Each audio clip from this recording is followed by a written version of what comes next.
right, welcome to episode 3 of Unsuppressed. We brought Keagan Edler back from last week. Corey's back again. Yes, sir. And my name is Kyle. I'm just happy to get John out of here. We're going to start with the drinks. Yep. Yes, we are. So this is called a Stone Fence. And the story behind this drink, it was a colonial drink. It's made with rum, apple cider, a splash of lime juice, and a few drops of bitters. It was like a colonial drink. And they've replaced the rum with like whiskey. And they said pretty much any dark liquor people have used in it. You said you did use rum, though, right? This is like original spiced rum. And Eckert's apple cider. So it's kind of less apple juicy than the other one. It's kind of like old school cider. But the story that kind of made this drink famous, like I said, it was like a colonial era drink. But Ethan Allen in the Revolutionary War, it was, I think, General. I'm probably butchering that, but this guy, Ethan Allen, it was the night before they were going to attack a British fortress. And these guys were like, I think they had more guys than they did guns. Like, they were super unarmed. Like, they did not have what they needed to take this fort. Did they have any Dodge Challengers? But they had... but they had been under siege. And so they like, it was pretty much take the fort or retreat. And so to boost the morale and the courage of his guys, he took them out the night before, and they had these all night just to get liquid courage enough to attack the fort without any guns. So cheers. Cheers to episode 3.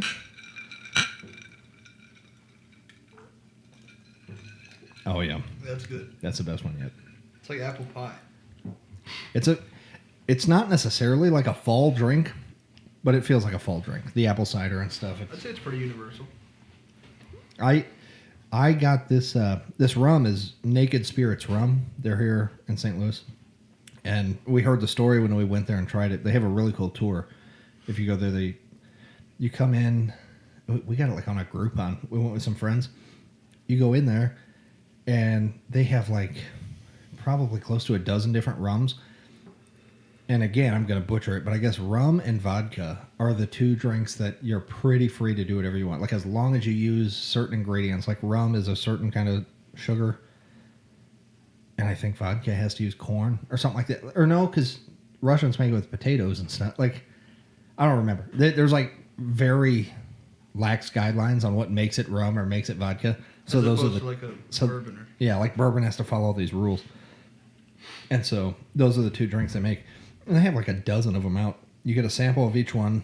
They take you... It's not like a Anheuser-Busch tour. Like, it's a small little operation. It's a cool story how that came about. But then, then at the end you get like 2 full-size drinks. And when he told us a story about this one, I used both of my drink tickets on 2 of them. I'm like, yep. So... Do you know what gin is? I don't. I don't know what makes gin. Do you? I think it's British, but I don't know. Last time me and Dad went to a liquor store, it was like we were kind of looking at all. It was that new one that opened up down the street, and we were just kind of checking it out. And they had gin, and I was like, "What is gin?" He's like, "I don't know." I like gin and tonic is kind of my go-to at weddings. I don't know why. It's a really happy buzz for me. Is it like dry or something? Yeah, but I mean, when you mix it with tonic water, it's not. I think gin straight is a really dry, like almost like a dry wine, like kind of dries your mouth. I think it's British. I mean, I literally have no idea, but all the brands that I saw were like England. Someone in the comments let us know, because I don't know anything about it. I think Beefeater's like a popular gin, isn't it? Is it? Yeah. That's a funny name. Yeah, Beefeaters. British. Oh, I thought you were talking about like carnivore diet people. No. It's like any clear liquor, I think, is good for them. No, the brand is called Beefeater. A brand? Yeah. Of liquor? Of gin, yeah. Oh. I was wrong twice. The second time I thought it was like a slang for British people. I'm like, never heard that. It's not what I would have guessed, but all right. No. So after the last episode, you were not here, but you went back and watched it and had some thoughts. I had a lot of thoughts. He messaged me and he was like, I didn't realize this was so socialist. I was like, I think I let John go with some points that I normally would have pushed back harder on. to be fair, we were talking about 9/11 from that, and I, not like I was still thinking about that, but I think my whole mood was kind of somber. Like I was just like, my mind was, I wish people got along more, and so I think a lot of stuff that he was bringing up, I was just like, that's fine. Yeah. And what I wanted to be clear is I wasn't trying to be confrontational with John. I just, normally when I'm with him, we're having conversations, and it's never gotten to a point where I'm just listening to him talk. Well, I listen to him talk, and he can talk, but it was more like, I don't know if he was just trying to be non-confrontational or like find the middle ground the whole time, but he was saying some stuff that I was like, really? well, I mean, as far as middle ground, like he said on here that he's kind of always considered himself more of a Democrat. Yeah. And I know we talked. That seems like something he just says, though. It's almost kind of like Joe Rogan. We've talked about before. He always says like, "Oh, I've been a liberal my whole life." Like, maybe like by old definitions, maybe, but I think John's kind of the same way. But like I said, that's kind of part of why we like having him on here is because exactly. it kind of balances it out. Like we've had conversations that I wish so bad we had the mics on, talking about gun laws and unions, and like I mean we've spent hours talking about stuff before, and but at the same time he's a pretty reasonable person. And I told you, like, we eventually hope to have people on here who maybe disagree with us more, not for the sake of like a debate and scoring points and like, yeah, we're right, but sometimes if someone makes sense, I do kind of want to see what makes them tick. Like kind of like we were talking about. I'm like, I understand a lot of points that people make. I think that was the problem with listening to it is he wasn't saying bad things. He was just saying things that I think could have been a good conversation if he had a little pushback. But I was listening to it while I was driving. I was just sitting there like yelling at the steering wheel. You can't let that go. You can't. And to be clear, one thing that we can statistically back up, I don't know if you noticed this, he pointed it out to me, and I went back and watched it. I'm like, no way. He called St. Louis the most murders per capita in the world. Which is not true. It's not. I thought it was. No, it's in the U.S., but we're usually in the top 3 in the U.S. I know Detroit has always been there, and like Memphis, or not Memphis, yeah, maybe it's Memphis. Somewhere in Tennessee, I think it is Memphis. Memphis and Baltimore, Maryland are kind of creeping in there too. But like worldwide, Brazil has like 4 of the top 10. I've heard that. Yeah, I think as he was saying it, I was like, I just started thinking about it before he even finished. So I literally did not even hear the word world until I went back and watched it. And I was like, ooh, that's not right. Yeah, because the only reason I knew for sure right away is because I remember this meme that I saw. It was like, part of it was in Spanish, but it was something along the lines of like some city in Brazil had taken over like the most dangerous city in the world. And this Brazilian guy commented like, yeah, Brazil #1. And the guy was like, this isn't an award show. And the guy posted a gif of like Brazil soccer, like, let's go. Which is kind of what we do in St. Louis to forget about how terrible it is, but just kind make it, yeah. I remember the first time that, well, maybe not the first time ever, but I remember recently, that's why I think the word I used to him was again, like asking again, because I remember the first time it happened was when the Cardinals were playing the Tigers in the World Series in 2006, and that study had like just come out, and like St. Louis surpassed Detroit, who had been up there for years, and we were playing the Detroit Tigers. So like there were signs, people were like, oh yeah, we're more dangerous, and I'm like, that's not a good thing, guys. Yeah. It's But not exactly a point of pride for no, St. Louis. you look surprised by the stats, like the cities. I think they're all like fairly small cities, like relatively. Like Baltimore's not a small city, but kind of like St. Louis. Like it's not a Chicago, New York. Mm-hmm. So there's not like all those people offsetting it. So they'll have like the same inner cities, but not as much population to kind of offset some of the numbers. Well, that's the big problem with St. Louis is because the county and the city are not the same thing. So actually, when they talked about merging St. Louis County being considered St. Louis City, like here the last time recently, they were showing all these, like they were putting like presentations together, like why it would be a good thing. And they showed like we're #1, #2, #3 murders per capita just the city. And like, if you did this, and they had like run mock numbers on if it was there, we fell down so far. It's like crazy to think about. Yeah, it was. I mean, it was like, I don't even think we were in the top 30. I mean, it was something way down there. Well, I've been saying it for a while. Would it not be like awesome if like when XFL was here or something, like if you could still be St. Louis but your stadium was in like Chesterfield or like Maryland Heights or something? Like, I don't know. They talked about doing that with the Rams Stadium, where the old Chrysler plant was. They talked about putting it there. What? In Fenton? Yeah. Mm-hmm. That'd be awesome. But I think you still could. I mean, there's a lot of I mean, yeah, you're still in St. Louis there's County. a lot of teams that are not really in the city. New York Mets. Yeah, I forget where they are, but I know they're. New Jersey. Are they? Are they? I'm going to be 100% honest, full transparency. I don't know New York geography that well. They're in Queens. Is Queens New York or New Jersey? I think it's part of New York. New York is so huge that like their neighborhoods, almost like their own little miniature cities. Who was I just saw someone talking about? They were talking about like Staten Island, super conservative, like this small little island. Yeah, It's weird how geography plays out in that too. Like, what about that island? It's like, oh yeah, more leaning red. But I think being an island almost helps because it's like I guess just over time people kind of move their businesses there and stuff like that. But yeah, they're like it's almost like turf wars. They're like people from the Bronx and people from Queens. Like they'll fight over their neighborhoods. But I don't know how far back that goes. I don't know how. But there's the Bronx, Queens, Brooklyn, Staten Island, Brooklyn. Long Island. Is that part of New York? Yeah, I guess. I don't know. Yeah, there's a lot of but yeah, they really consider themselves like little towns or cities. Which is kind of cool, but also I don't know. Like that's what's so weird to me about like their sports geography and stuff. Like you live like 3 miles away, but like if you're a Knicks fan, like oh Brooklyn Nets are trash. Like that's so weird. Like The fact I halfway root for the Royals just because it's like oh Missouri, cool. Yeah, they're in the same city and they hate each other. Which maybe that close proximity makes it worse as far as rivalry. It could be. I think there's obviously going to be competition over fans, but that seems like it would be more like a front office and I mean maybe by proxy player thing. But it is weird that spills over to like the fans care that much.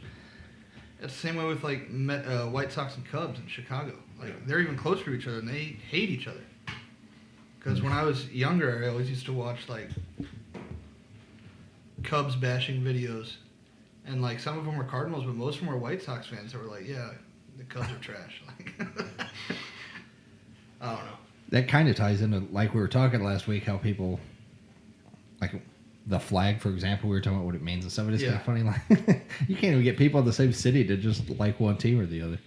Which that would suck if you're a fan of a team and like you have to earn like bragging rights for the city. Because if you're like Can you imagine if there was another team in St. Louis and it was like, oh yeah, like the Blues, for example. Like if there was another St. Louis hockey team, like, oh yeah, this is our town right now.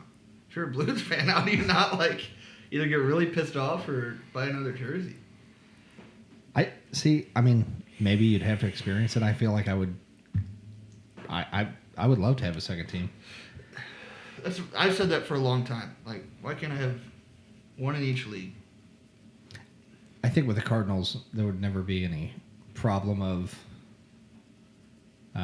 like someone taking over. Like that's why no second team would ever. I think it's hard for baseball because they play 160 games a season. Yeah. But see, I say all this, but then like we went to Fox High School and Seckman was 5 miles away, and it was like, boo. So, they all hated each other. Maybe I do get it. Yeah, that's true. That's a good point. Well, I guess we don't have to necessarily divulge where everyone went to high school. Oh, that's a St. Louis thing? It definitely is a St. Louis. You can tell us if you want. If not, just Northwest High School.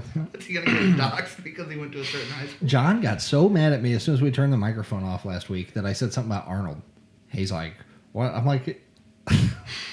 If somebody is watching this that doesn't know that we live in this area, we're doing all right. Like, I got a big St. Louis flag up on the wall, dude. I'm trying to open a business here. Like, yeah, I mean, like, it is what it is. But yeah, I went to Northwest High School, unfortunately. It's so weird that feels... I guess they were in a different conference or division, like school-wise. Like sports? I think we were in the Or were same, they in the same one? Yeah, yeah. See, I we did played not pay. baseball, and I think we were in a different conference than like football had different conferences than baseball. It was weird. Okay, maybe that's what. Well, Maybe not. Maybe we did play Northwest. I don't even remember. it sounds familiar now. Pretty sure, at least we did. Whenever I've told you before when we've driven through that area. I don't know why. I just never went over there. I always went.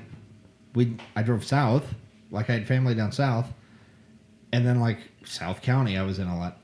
I never went out like that direction, and I'm totally lost. I don't know anything about that area. have you guys seen the high school Northwest?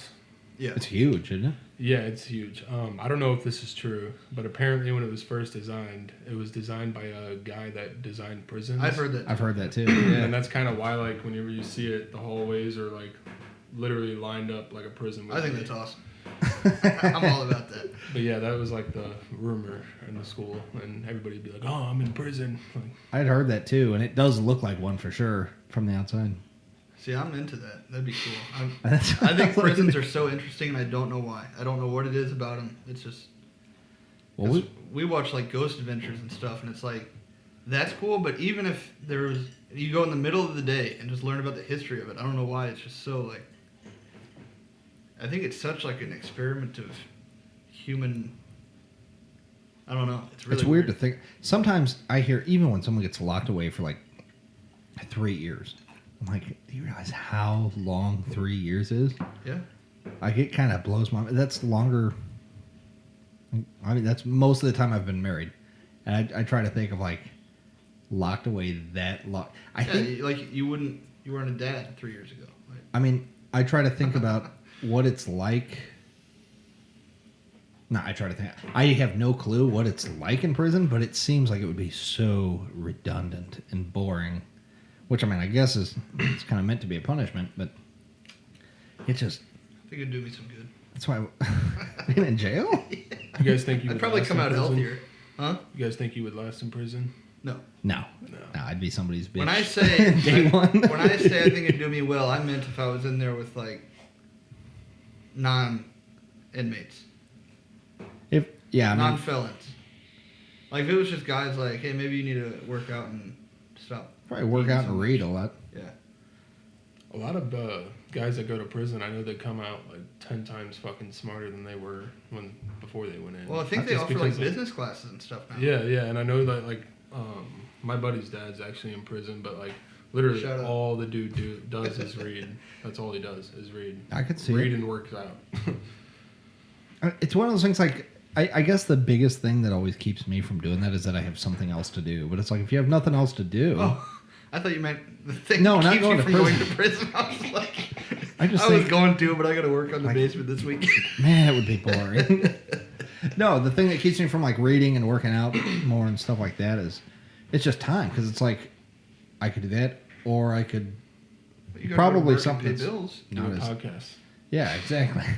But yeah, I would love to read more. I mean, I've never been a good reader. Like I want to so bad. I used to love to read until they started forcing me to, and I was like, no. It's actually weird because I've read probably more books in 2021 than I have my entire 12 years of school. Really, Yeah, I don't know what got into me, but I've just been like reading books like crazy this year. that's awesome. I mean, I had I was one time in my life I was like so into a book that like What book? it was Left Behind, Okay. the book, and I think it was the first one, because in the book it's like half the people disappear, so there's planes crashing, people are calling on the phone, like phone lines are tied up, it's just crazy, and I don't remember why it was language arts, but we weren't reading it for that. I think it was just like a sit and read time, like we were allowed to sit and read. So I was sitting there reading my book, and the teacher said something like, I don't remember if she had to call somebody or she sent someone to call someone or something. But I was sitting there reading, I'm like, yeah, good luck. Like, because in my head, like, the phone lines are down. And she's like, I got to call someone, like, good luck. She's like, what? I'm like, Dude, a good book can be so immersive. That's a cool thing. It's the only time I've ever, but it was like a glimpse of like, whoa, this could be kind of. That's when I was like, I did the stereotypical, like, oh, the book was better type thing. Because I started reading Stephen King in 6th grade. Because our teacher loved to read, and he read a lot of Stephen King. So he like checked with our parents if it was cool if he read like, because in 6th grade they like half an hour, like you do your homework and he'll just read out loud, and if you want to listen you can, if you want to do homework, whatever. And he read some of it, and I was like the only one I think that actually paid attention to it. I'm like, oh, this is cool. So I was like, oh, can I read that book? And he's like, he's like, I kind of handpicked what I was going to read for you guys. So like he called my mom and was like, can you read this? And I remember cool that. So I started reading Stephen King, and as much as the dude's a nut job, the books are good. Like, you have to be a nut job to write those I was going to books. say, I think it's like music and actors and everything. It seems like the craziest ones. There were a lot of good ones. Like, I think the first one I read was called The Cell, and that was like literally like cell phones got like hacked and they fried your brain and you were basically like a walking zombie. It's like 5G before 5G. Yeah, so that was cool. Like Cujo's a pretty classic one. But Under the Dome was the one. It was like over 1,000 pages. It was like thick. I was like, I got so immersed in that book that it was like, if you're not aware of the premise, basically there's like this invisible force field surrounding this whole town, and like nothing can get in, nothing can get out, and like they don't know how it got there or anything. So like people are just driving in their car and they just hit this thing, and there's like, So it's like the Simpsons movie. yeah, they ripped it off. Yeah, but I read that book, and because it's like a whole town, there's like 15 different storylines that it just jumps between. So it's a lot, but if you get immersed into it, it's awesome.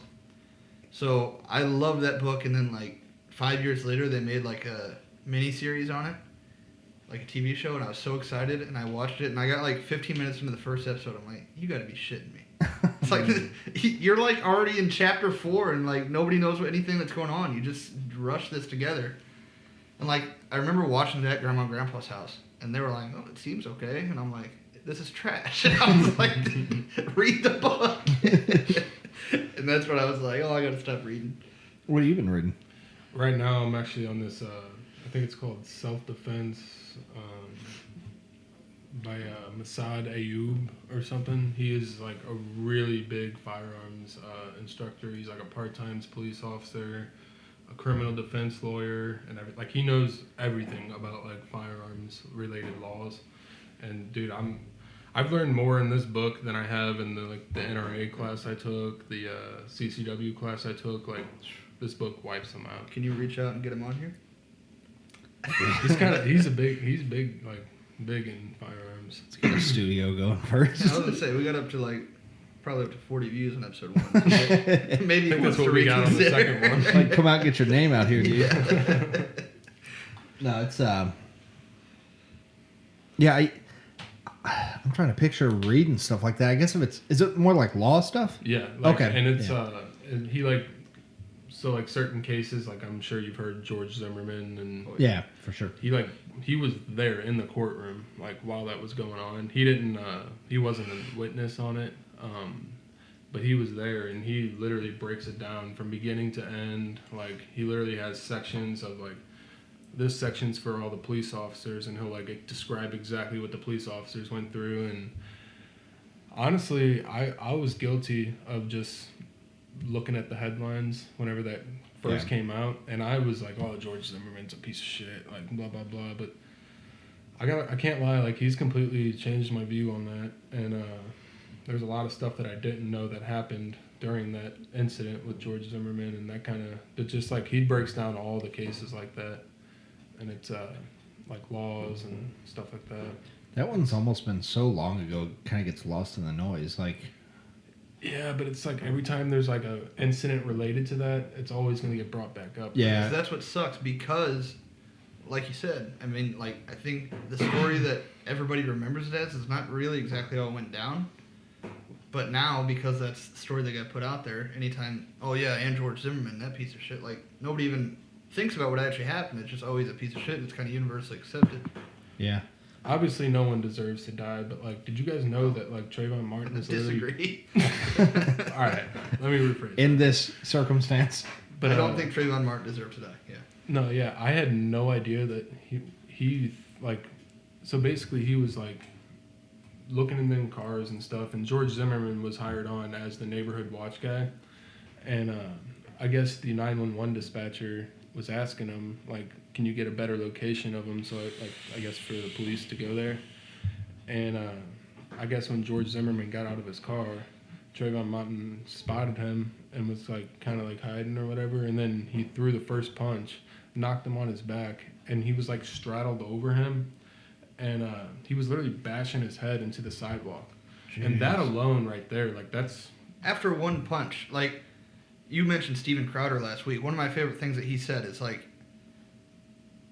I'm not saying I want you to die or I wish death upon you, but once you throw a punch at somebody or cause them harm, you have sacrificed your right to live. I mean, that's the way he worded it, and it sounds very harsh, but it's once you make somebody else wonder if their life is in danger, all bets are off. Like, you can't take that first step and not understand the consequences. Yeah, there was I think it was like almost a minute before the first punch and when the bullet was fired, and that entire minute, Trayvon Martin was swinging punches on his face, smashing his head, using a rock on his head, and it's like, how does anybody not see clear evidence right there? And you could see all the evidence. Like, his head was bashed open. I think he had his two spots where his skull was literally cracked open. Oh my God! I didn't even know any of this. I had heard like there was a struggle, but I understand, kind of like we talked about last week with the one in Ferguson, Mike Brown, and I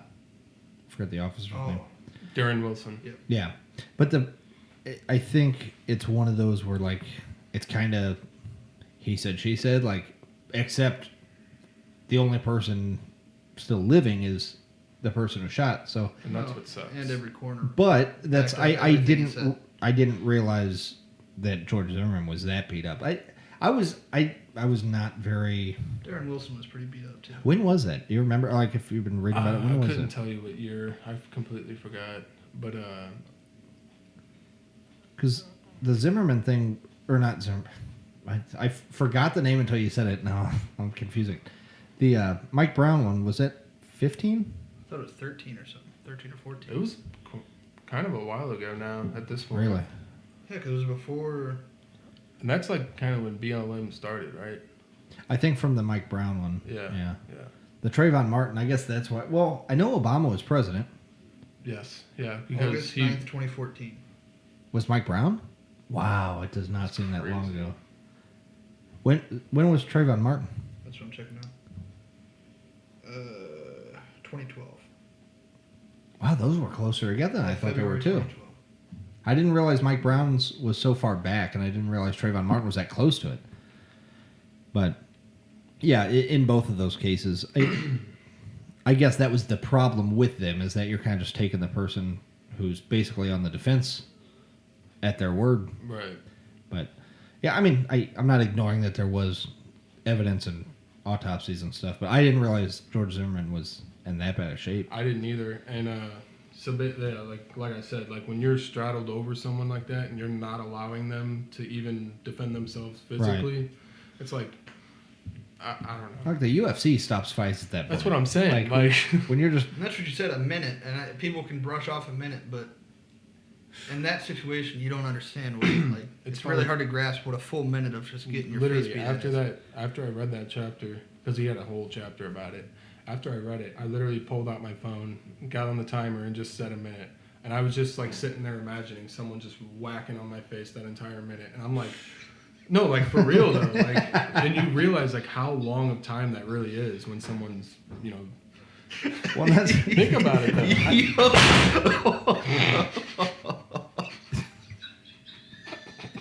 You can't breathe. No, but think about it, dude. I'm serious.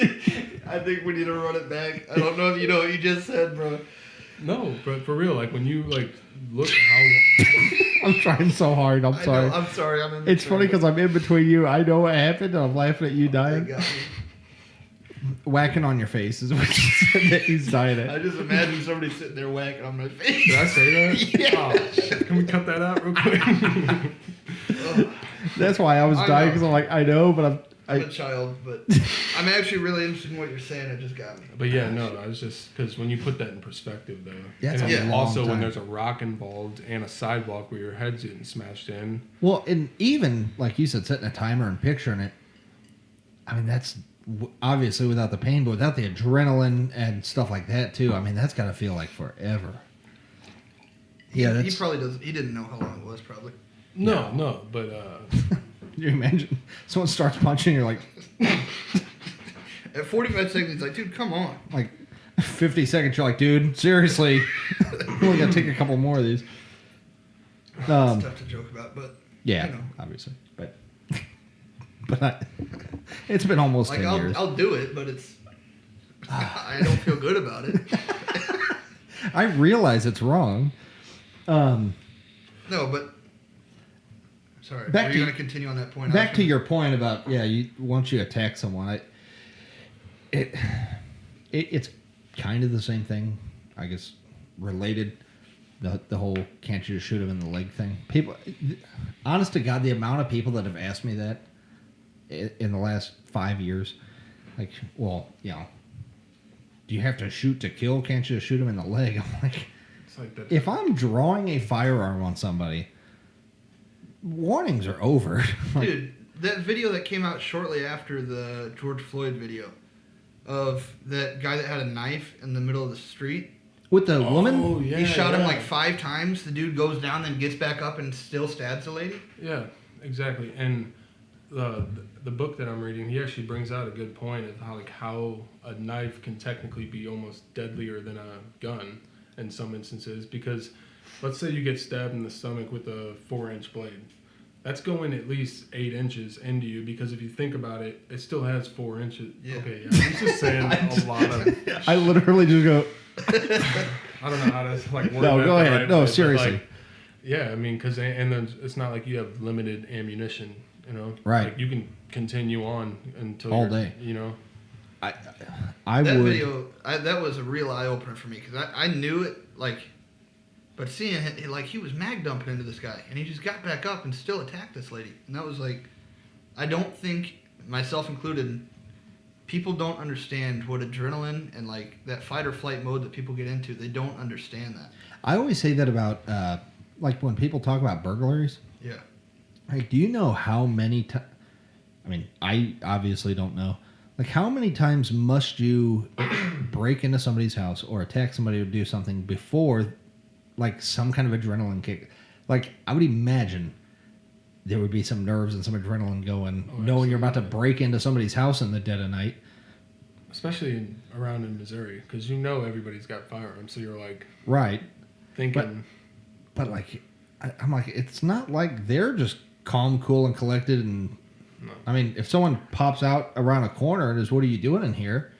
Like, they're in fight or flight mode too. You know, you both are. On the flip side of that too is you got to think about it from, in this case, a policeman or George Zimmerman, whoever is firing the weapon. Like, they have so much adrenaline. I don't think people understand how hard it is to use a handgun and put accurate shots on in the first place, much less under that much duress with a moving target. And if you're getting beat in the head, like, there's just so much that goes into it that it's hard to. That's one of the things with firearm training that I'm sure you've at least are familiar of, is they talk about, like, you can train at a range all day, but there's almost no way to simulate your life is in danger unless you do this. And I mean, even like at basic training where they have I don't even know if they still do it, but like the live fire while you're crawling under barbed wire and stuff. It's not like movies make it look. It's not buzzing right past your head. I think they're shooting 30 feet in the air. And like I said, I don't even know if they still do that. But, like, even that is like, it's noise, but you know no one is shooting at you. Yeah. There's just no way to simulate my life is in danger. And that's a lot of people freeze up, and they say train through it. And, of course, it's supposed to get to where it's a second nature, but other than veterans who have been in combat, I mean, there's just no way to overcome that. It's real now, you know? And like, even if you're somebody who's been attacked before and had to use your firearm in self-defense,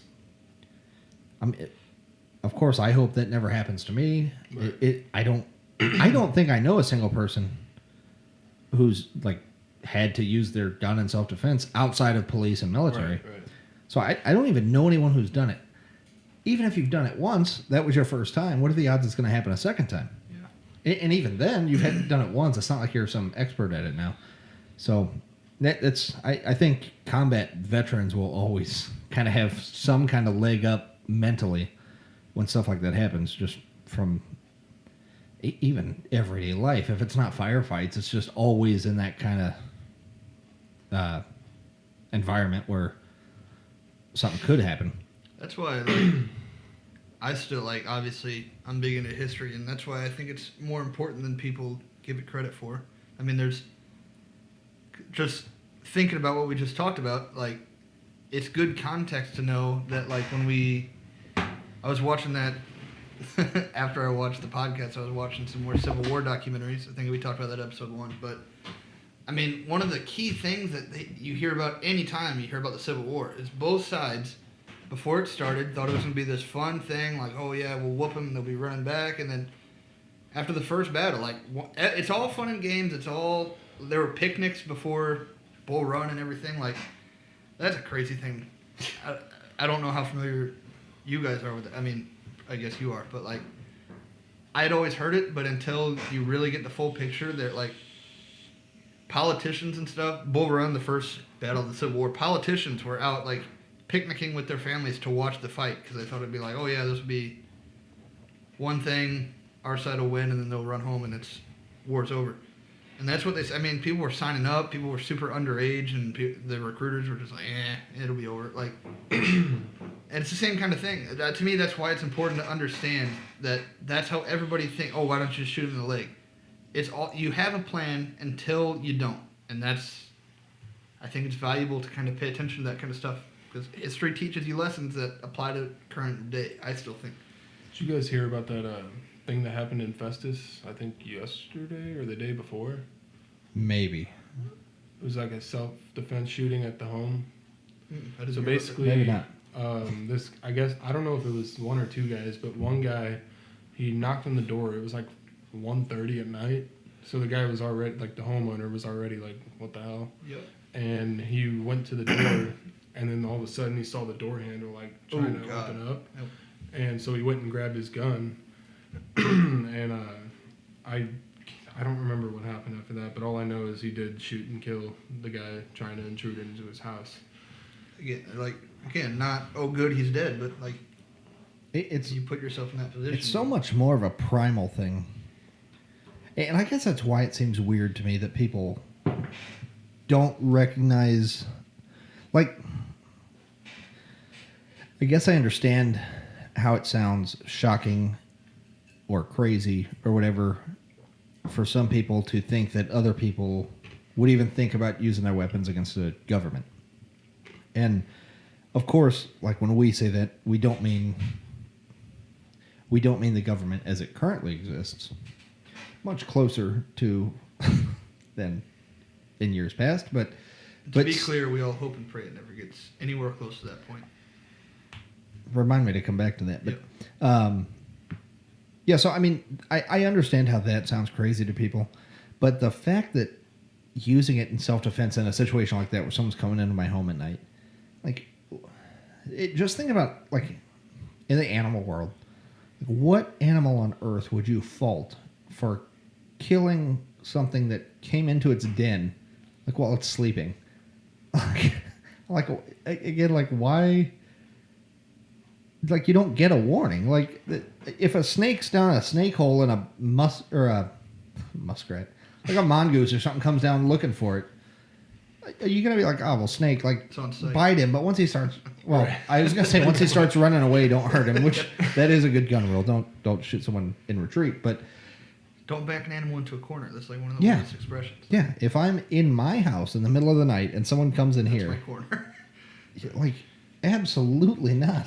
That's what people say. Even dogs. If your dog goes into their cage, don't continue to try to punish them or chase them in there. That's their safe space. And I'm in my house. Like you said, primal too. It's not like you're home alone at 3:00 in the afternoon. Family's at home. All bets are off. Something kicks in. Nothing's happened to my wife, kids, whoever's there. No, that doesn't happen. I've said it before about magazine limits too. people are like, you don't need 30 rounds. The common quote. It's like, I hope not. Right. But, like, why are you going to... It's just like weighted gloves in boxing. Like, well, go easy. It's not a sport. Like, this isn't a game. Mm-hmm. Like, I just... There should be no limits. I'm going to relate back to the Civil War just because it's all fresh in my mind. It was a crazy stat that I learned that, granted, these were Civil War era rifles, but also it was war and they were soldiers. You have any idea, like, I don't know the exact number, but around how many bullets it took for every one soldier killed? You know how many bullets were fired?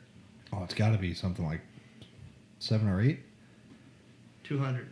200 rounds of ammunition fired per soldier killed. That's kind of wild. Yeah. Think about how long that took to reload that. That's the most bizarre warfare, I think. In like you watch any movie, the fact that they would march in bright colors and just face each other, balls of steel, or lead. But God, when you watch it, I'm like the guerrilla tactics now, hiding. You're obviously trying not to get hit. And then even back in the day, they had the same formations, but with like swords and stuff. Like you have to approach each other. But that weird in between area when they had gunpowder, but would still that's stand what I was field watching and face this video each other. again. That stat came from a John Boy video that I watched, so hopefully that's true. I don't have the site. John Boy's big into history. I believe that he looked into it. That might have been a specific battle or something, or the first couple years in the war. I don't know. That's what he said, and I've heard it before, so whatever. But also, what they were talking about is, like, the Civil War was so unique because it was really the first war after kind of the Industrial Revolution started. So, like, they had new guns. We just talked about the mini ball was like the new ammunition. But they still had these somewhat old tactics. It was a little more, it wasn't quite like revolutionary where it was just march up, shoot. Right. They used trees and stuff, but a lot of it was just like, all right, shoot, you shot, now use your bayonet and go. Like, I mean, part of that was how inaccurate that they were. Part of that was how we talked about the mini, but it wasn't really made to penetrate, so it wasn't as lethal per shot. It was bullets would hit guys and then break your arm, and that's torn out of it. What did I ask you to remind me of? How we hope it doesn't get to a civil war. Oh yeah, I was talking to someone. I think you guys addressed that last week. I think we talked about it last week, but because you brought up boog memes, and I was like, yeah. It was weird because that came up again in a conversation with one of my friends who messaged me on Facebook. I apologized afterwards because he sent me a meme, and I replied to the meme. I said, like, yeah, it's getting crazy. And I went on this, like, long tear, and I didn't even mean to. But I was basically, telling him the same thing. I'm like, I told him how, I don't think it's anything overly sensitive to share because it's real thought. This is where Unsuppressed comes into play. Around the time of the election, it was before the election, I thought Trump was going to lose. Like, I was telling people, I'm like, I don't, like, people are so sure, and I'm like, I wouldn't be. And I know it was around the time that Biden was, like, parading with Beto and the hell yes, we're going to take your AR-15. And I was actually talking to John. We were talking, and I told him, I'm like, I almost feel like I'm, like, defending myself in every episode. Everything I own is 100% legal. I bought it legal. It stayed legal. I have nothing outside the law, or really even borderline. But some except of the stuff... Except for that machine gun you have, right? Except for that, the fun switch in the third hole. He's got, like, one machine gun, a couple of RPGs, but... You're going to get my house raided. You're swatting me in front of me. He has 2 dogs, ATF. Oh, shit. They do like those first. It's like their calling card to leave a dead dog on the porch. It's true, though. That's the sad part. Really it's not even a joke. No, seriously. So I was talking before. I'm like, they were talking about making things that people already had. turning them criminal. Nope. And I was talking to John, and I said, if they ban something to the point where it's like it's grandfathered in, but no more, I'm like, I can't really do anything about that. I like, it's kind of like the Russian ammo thing, the steel ammo right now. It's like there's nothing I can do that's like piss off. I'm going to do it anyway. Like I'm not manufacturing the stuff myself, so I just kind of screwed. Like it's not the store. I can't do anything about it. But I was like, I will not let anything that I have make me a felon overnight. Like that's not going to happen. And as I was thinking about that, because they're talking about it, and oh yes, we're going to take your AR-15 and all this stuff, and I kind of just went through one of the what? What if they offer you a really good price and you can sell one of your AR-15s and go get an ACR? I'll give you one back. One of the places they were giving like $400. I'm like, do you know? I can relate to that. It's like, well, yeah. Well, like, do you know what these things cost? But anyway, so I was almost like one of those. Like I said, like with the memes and stuff, it's fun to get in this like rah, hell no attitude. But it was one of those, like, it kind of just became super real for me. And I hit like a point of just like thinking, I'm like, okay, like playing out in real life. Say he wins and day one, AR-15s were coming to get him. I'm like, what would that look like? I would assume local police would have to carry this out because the ATF is so understaffed. They're not coming for anything. So like it would be local police. And people have said for years, they're like, well, police wouldn't do that. They'd say no. After the COVID stuff, I'm not so sure that they would. I'm more confident that the Missouri government would be like, no. I am too. And that's, we talked about last week. I have no intention of leaving here. I think it doesn't really get the credit it deserves for being its middle finger to the government as it is. But I was like, so that would look like local police coming. I'm like, some of my best, like I have a best friend who's a St. Louis County cop. Like my dad was a state trooper for years. I'm like, if they're beating on the door, we're coming in, we're taking it now. I'm like, how far am I willing to go with this? Like, seriously, like, and I hit a point where I was kind of like, I might just give it to him. Like, what are you going to do? But then I was like, it's basically, when you look at history, it's like people just kind of laid down and let stuff happen. And like we talked about the movie The Patriot and stuff like that. I'm like, again, I get how this sounds like over dramatic to people, but I'm like, if this, like I said, I was in a place where I'm like picturing this for real, and I'm like, we're talking for real. If that happened, that would be such a huge moment in American history and world history, really. That I'm like, I don't know that I could be one of the people who just laid down and let it happen. And I really got like, I don't know if you remember the time period I'm talking about. It was like a couple weeks before the election. I was like, I joked about it, but like half jokingly. I'm like, I kind of just want to get off the grid, so I'm not even put in this situation. I'm like, there's no good answer. But I grow more and more thinking that wouldn't happen, at least not in our lifetime. Not only that, though, I don't know what the number is, but like, how many legal AR-15s right now do U.S. citizens own? Legal, like just on the legal side. Like, how many AR-15s right now do U.S. citizens own? I know it's got to be over 100 million. It has to. Oh, be. easy. It has to be. I would maybe multiply that by a few times. Are they really gonna go through and try and get all of those? I don't think it's possible. I really don't believe it's possible. You looking it up? Yeah, I'm just curious. It's one of the top questions. I think that's on the low side. What's it saying?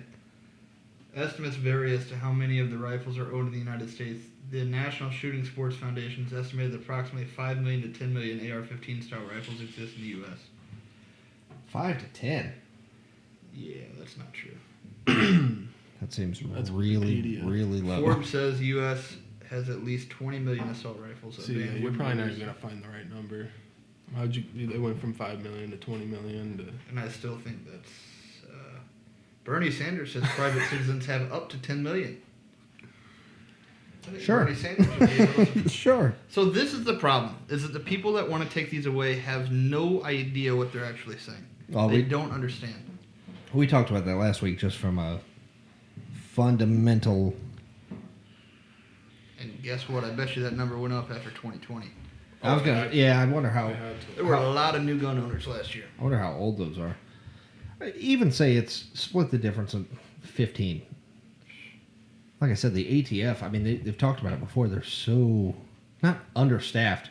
They're really every employee they have is one too many. That would be But- almost impossible to do, even if you said we're going to go to every town and set up a place where everybody would be on board and come bring them in. That's still a logistical nightmare. Did you see that? Are you talking about like gun buybacks and stuff like that? Yeah. Did you see that one where the guy literally made With, like like, gun out of the 2x4? 2x4s and some pipe and nails. And they bought it. They like bought it from him. I think you had to prove that it functioned. And Yeah, yeah. It fired, and I'm like, okay. See, that's where $400 isn't too bad. A little 2-foot section of 2x4 and a little 3-foot section of pipe. I would bring up Australia, but that gives me a good segue into Alex Jones, and I don't know if we're there yet. Unless he wanted to. Corey's been dying to talk about Alex Jones, and he's like, "Is it okay?" I'm like, I really am nervous about that, but It depends on how much you distrust the federal government / celebrities, the world elites. what's funny Bro, is that you it can already- laugh. That's I know. the thing. We're programmed to laugh because it sounds so ridiculous. But look at the shit that's going on right now. I hear Because that. you say gun buyback, I think of Australia, and if you see the shit going on in Australia right now, COVID lockdown camps and shit like that. yeah, I honestly am not super familiar, so they're looking into programs that would to keep track of your whereabouts with COVID and keep track of tracking and who's going where and what they could be spreading. Basically, I don't know if it's official yet, but it was at least floated the idea of what if there was facial recognition on your phone and the government can ping your phone and you have to prove your ID with where you are within 15 minutes of that ping, or the authorities will look into where you are. And how about whatever the hell, Prime Minister, whatever the hell they have in Australia, talking about the New World Order? Was it the woman Yes. who accidentally said that? Yes. Okay, How does that slip up, bro? hang on. I don't even know. I considered calling a segment Corey's Conspiracy Corner, but I honestly felt like that implied, and I want to say on the record that you've never been too much of like a conspiracy guy. So it's not like this is like your life. You're like conspiracies. This is fairly new for him.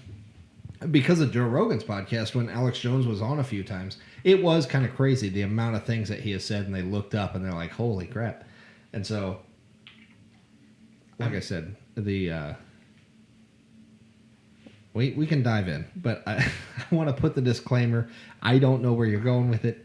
I may agree, I may disagree. I'll give you the disclaimer that because I'm saying Alex Jones has been right about so many things, that does not mean the things that he was wrong about are justified. Right. Okay. I.e. Sandy Hook being the big one. I guess I've researched none of these topics. I'm not going to be allowed to push back. So if people Google something and it turns out that you're dead ass wrong, I'm not going to know it right now. This episode will probably get taken down immediately, but So I'm going to take everything you say with a grain of salt right now.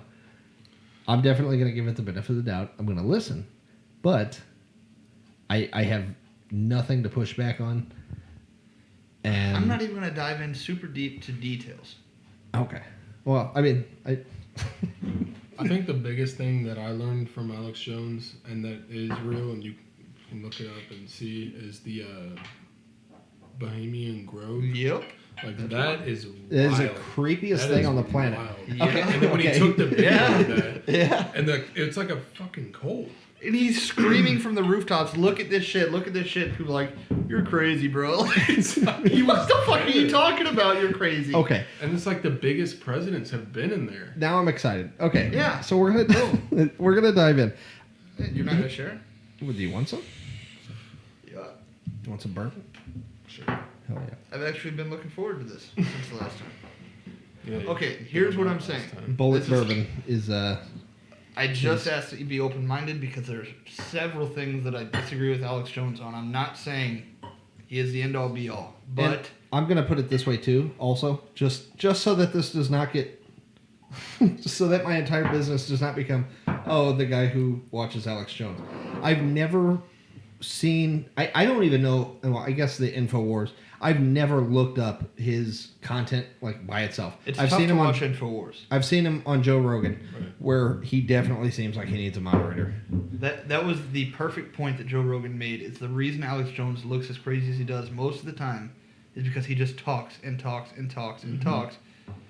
And if he doesn't have somebody pushing back and not even disagreeing with him, just like, hey, clarify what you just said, because you have a brain that is very, very unique, which he does. And if you don't believe that, if you don't believe that he is some kind of, He's something.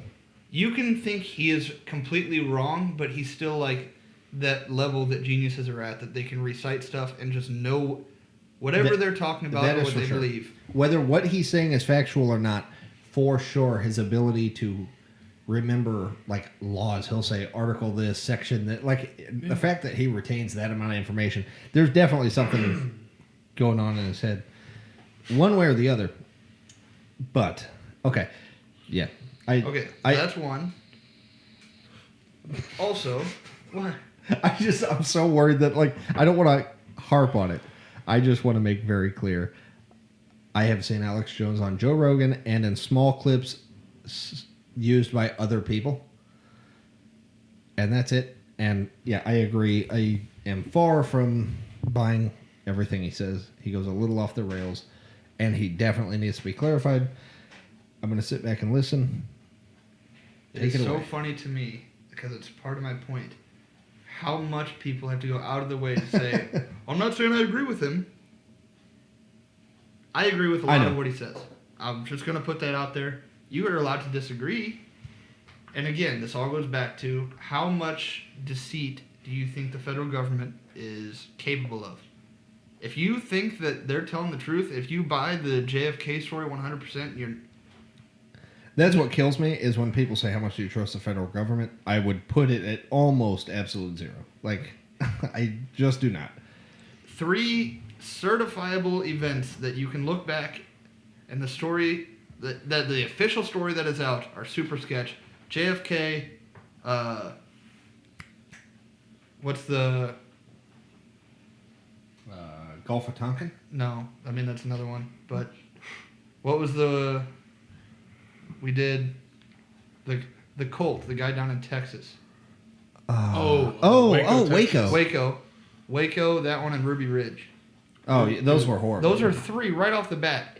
If you can look into those stories, pick any of the 3. All 3 of them are even better because that's 3 separate times in the last 50 years, 60 now. That the federal government completely shafted people, including the president. Alive, Yeah, like...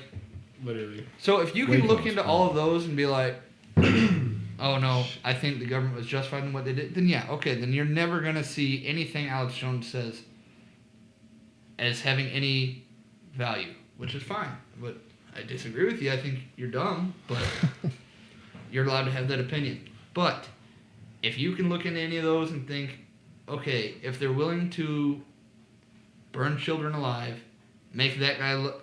Was he... Again, I'm not sticking up for... What's the guy's name? The cult leader. I'm not saying he was a good guy either. God, who was it? David something.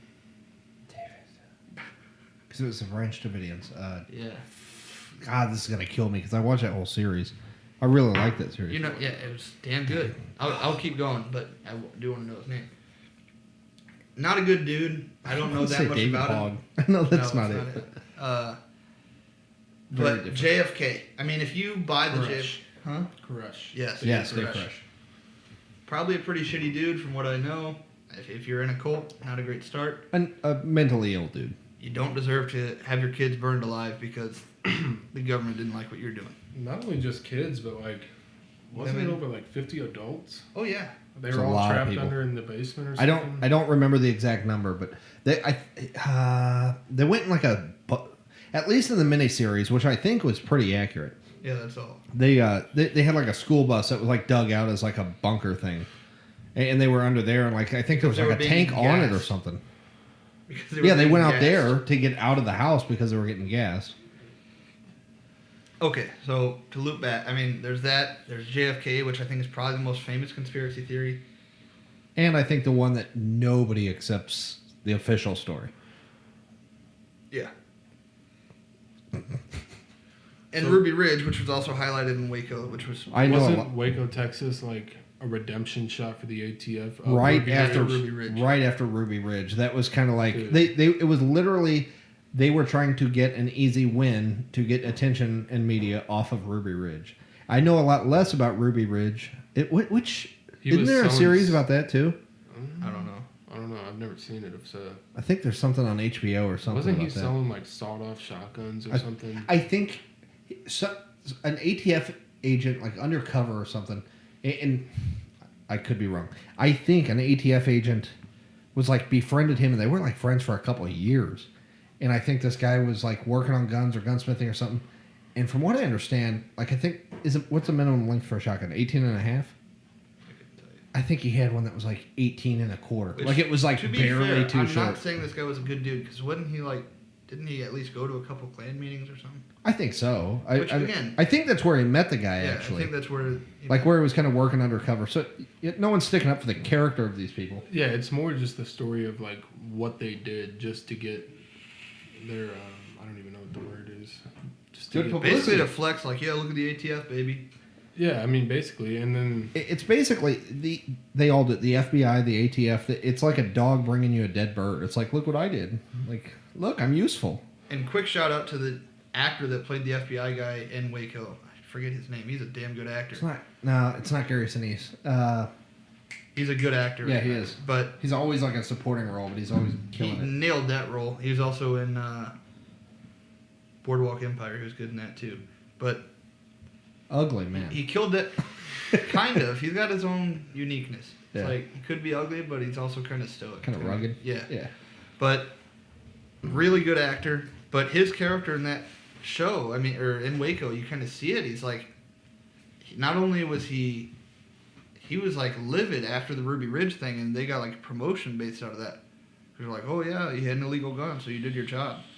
And he's like, oh yeah, not to mention you killed his wife, and in the forehead. yeah, and And So- wasn't she pregnant? huh? Wasn't she pregnant? She was holding a baby. She was- That's holding what. a baby. Okay, yeah, she was holding a baby, Yeah, so which is almost. but they did worse. shoot his son too, didn't they?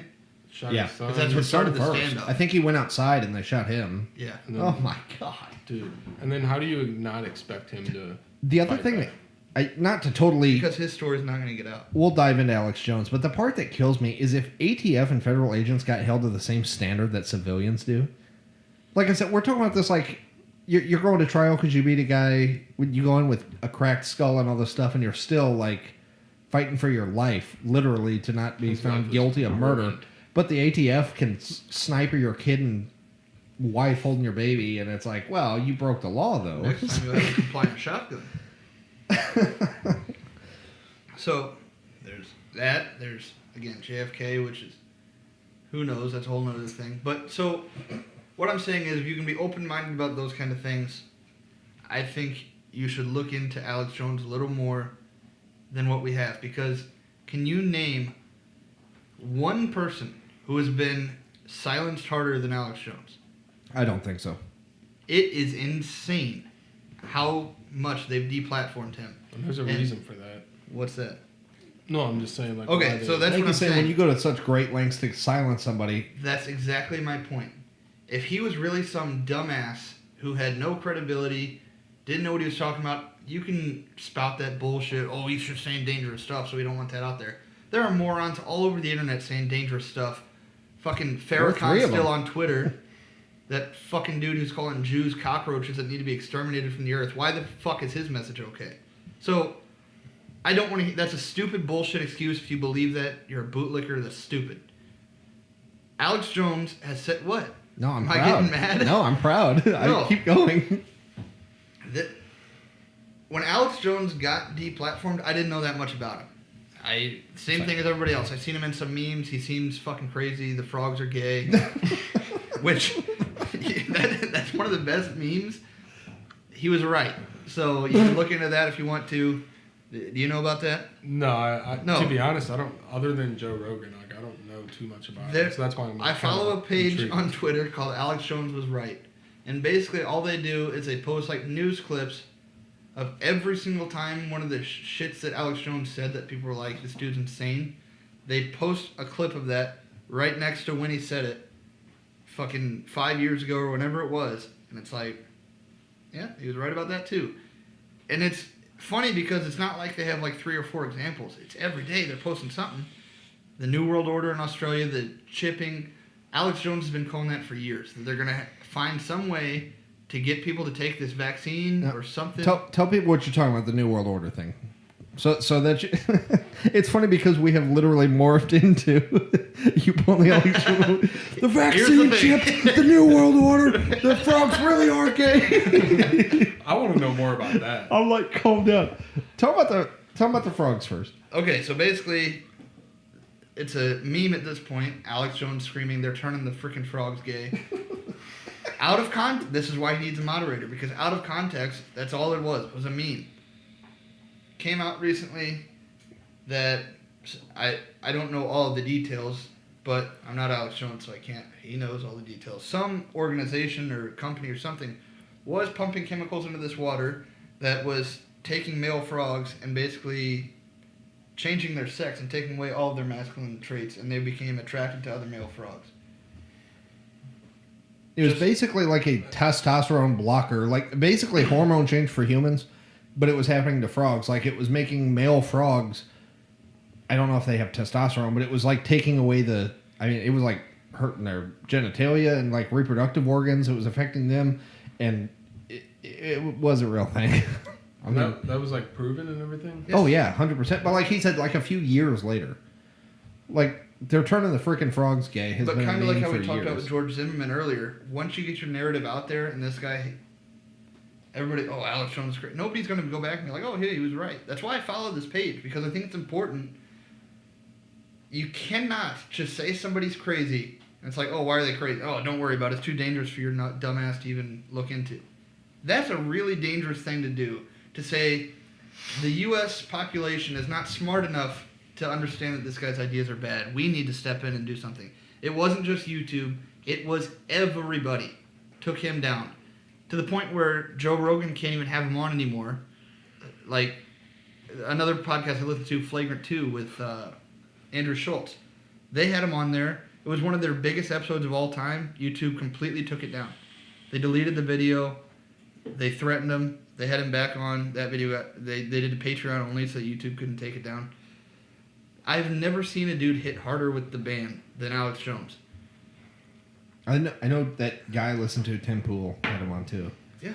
Do you know Tim Pool? Mm-hmm. Yeah, he had him on too. I don't know if it got banned or what. He's got his own website now too, where it's all. And if you're familiar with the Joe Rogan podcast, I think it's probably like most people would probably consider it the pinnacle for podcasts. One of the reasons for that is Joe Rogan, who's awesome because he pushes back on his guests. He's not afraid. Like, there's jokes that, he agrees with whoever's there. I think he does a good job of pushing back without being too confrontational most of the time. Sometimes there are times where I'd like to see him push back a little more, but I think he does a pretty good job. And his producer, Jamie, who's always looking stuff up, is pretty by the book. Like, I think he's pretty... Like, when Alex Jones was on there the first time, I think he was kind of hesitant. Like, Joe, do you really want to have this guy on? Like, so he's fact-checking the whole time. And I think when he started to be like, Jesus Christ. I think Jamie almost had a personal... I mean, not like to a fault, but he was the type of guy, he almost had a personal interest in trying to find him being wrong. Yeah. Because he was so like me, like you said, almost nervous about it. Yeah, but instead of our podcast, it's Joe Rogan. Completely putting his credibility on the line. Right. And I know he was worried about it. So it's almost like he was definitely not just like I guess if there was a confirmation bias, he was trying to prove him wrong. He definitely was not looking for things that would prove Alex right. He was trying to find. And if you're unfamiliar with what episode we're talking about, it was like a 4.5-hour podcast that Alex Jones was on Joe Rogan, and basically Alex Jones just went wild for a while, and everything he said, Jamie's sitting there fact checking him, and it got to a point he was almost like frustrated that everything he's saying was true, because he was like looking stuff up, and you hear in the background, you're like, Jesus Christ, like he's talking about like the original patent for VR goggles and stuff back in the 50s from the CIA and all this shit. And he's looking this up. They found the original patent. And it's like, what the hell? Like, how does he remember this shit? But, sorry, I got a little off in the weeds there. But basically, you asked about the New World Order thing. That was creepy. Yeah, I did see the video of that. That was weird. Have you seen that? It was it the Prime Minister of Australia? This might be worth looking up. She's giving a speech, and she basically, I don't know if it was an accident or what, but just slipped up and mentioned something about how things will go with the New World Order. And she's talking about, like, vaccine mandates and passports and all that kind of stuff, and just slipped up. And if you don't know, Alex Jones has been talking about the New World Order for a long time, and people are like, oh, okay. Like, the New World Order is basically the idea that the elite of the elite in the world's, like, there's this shadow government, essentially, that decides our elections and things like that. And I'm sure this all sounds absolutely insane if you you got to look into it. But it all sounds insane if you try and take it in all at once. That's Alex Jones' problem. When you say this many things that people either don't know of or sound asinine at one time, it's really hard to take what you're saying with any credence. It's like, I think that's why that episode got so much traction, is because Joe did such a good job of like, hold on, explain what you're saying. He'd explain it, they'd fact check it, and it's like, okay, that's true, I guess keep going. And he did that for 4 hours. Was that the one with Tim Dillon on it?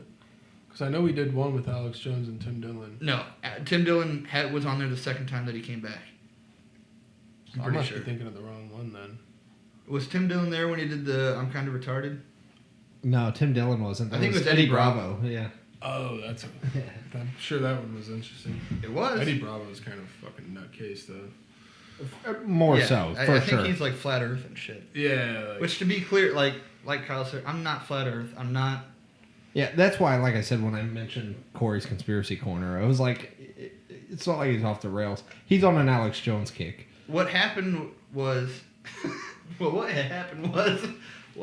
I learned about JFK, I think everybody else was older than me and already knew all of it and was kind of like, oh yeah, that's what happened. And I'm like, so none of you are like, what the hell? Skeptical. Or... So, I mean, again, if they're willing to murder a sitting U.S. president, especially how he gave that speech a week before, how there's...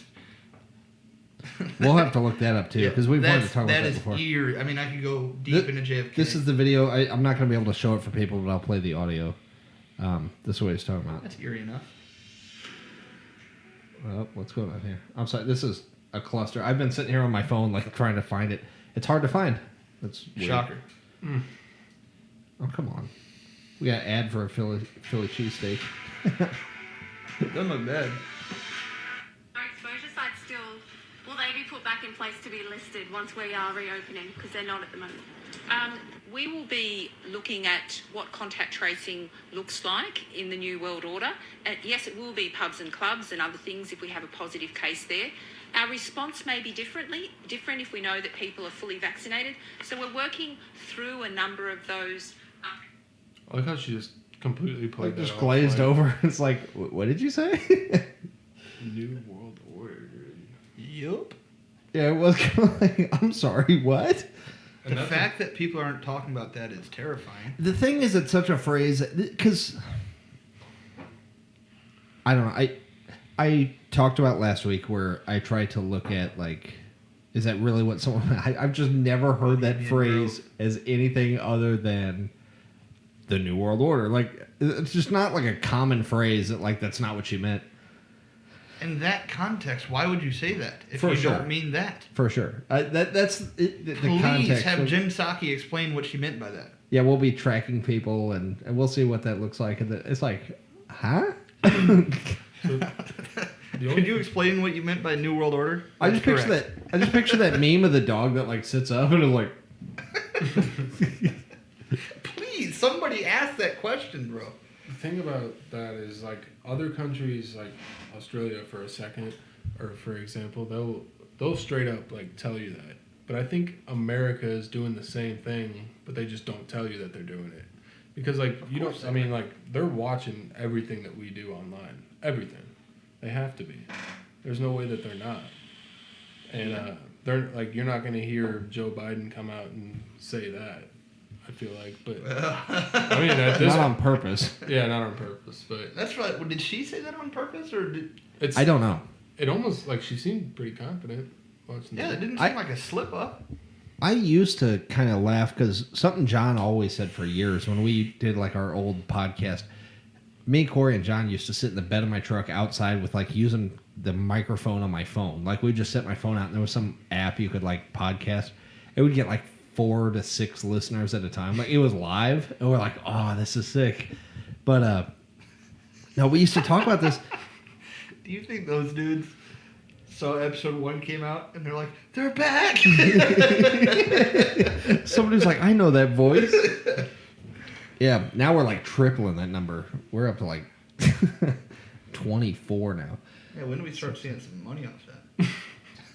Get a Spotify I deal. just man. did horrible math too. That's I was gonna 4 say, times. I think the mention of Alex Jones just. This one's gonna have like 2, and it's gonna be me and apparently not even you. Y'all listen to it. He didn't watch our podcast.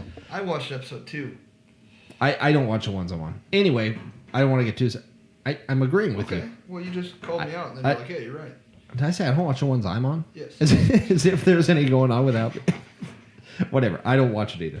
But what the hell was I talking about? John always used to talk about. He always used to say, like when we were talking about conspiracy theories, and he would talk about like how the Simpsons, like right before 9/11, had like the. Have you ever seen that Simpsons like weird thing where it said like $9 and it had like buildings or something? It said like 9/11 and it was buildings I or haven't something. seen that. Trump getting specific elected. one. Yeah, I mean, there's a lot. That was weird.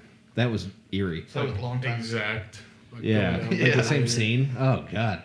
But he was always talking about what's his thing? He's like they're not allowed to lie. He's like they'll show you, and I'm like, if they're doing the sinister things that even he was saying they're doing, I'm like, why is lying? Like I won't tell a lie though. Like I don't think it's that. I think it's I'm willing arrogance. to let half the world die, but I'm not gonna lie. Like it was just a weird thing to me until there was a like documentary that was creepy. It was mostly about like child sex trafficking and just general sex trafficking of like women and stuff. It was called Out of Shadows. I don't know if you ever see it. It was just like Hollywood. I think it used to be like a stunt double, and he made this whole thing about like pedophilia rings in Hollywood, and he's like it's worse than people think and stuff. And that was who was the big? I guess it was during the Epstein thing that I got really like creeped out by all that. Oh, that's another one. Yeah, we'll have to. We kind of started to dive in and took a break, so we'll have to.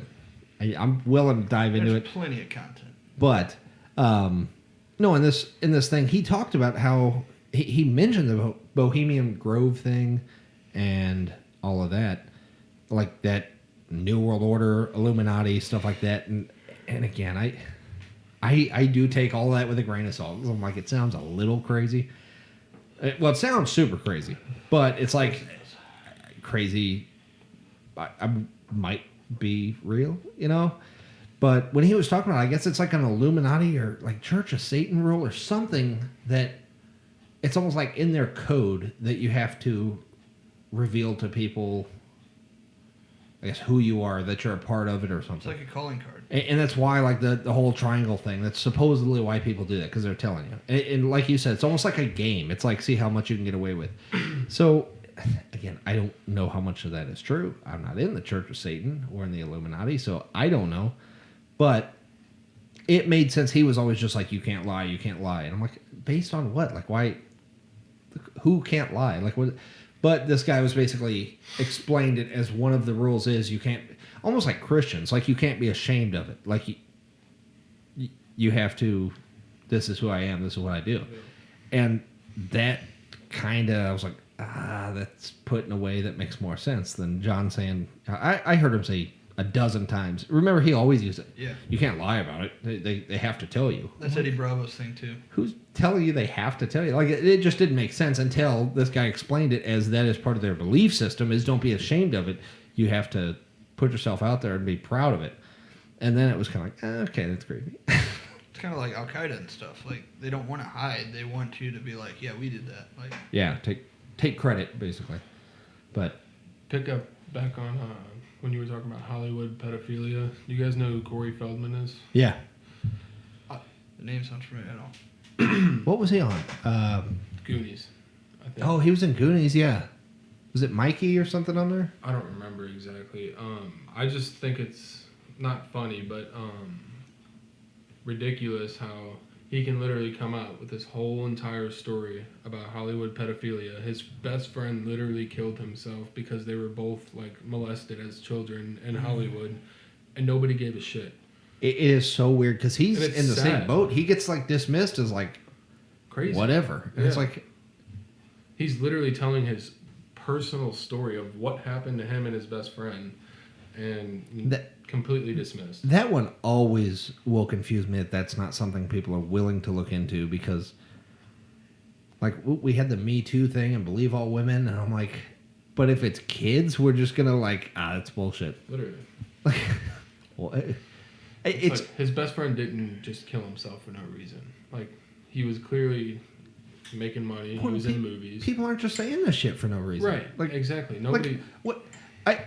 Like, My if that's thing- your childhood friend, and he was going through that, do you think he has any reason to come out and be like, oh, yeah, well, we were molested? Like, it's not like he was trying to disparage his name. He's trying, like, why would he lie about that? And this wasn't until years later, too. Yeah, exactly. So, like, he battled through all of this since his entire life, and then he comes out on, like, I hate to say it, but I think he was on The View at one point. Tough.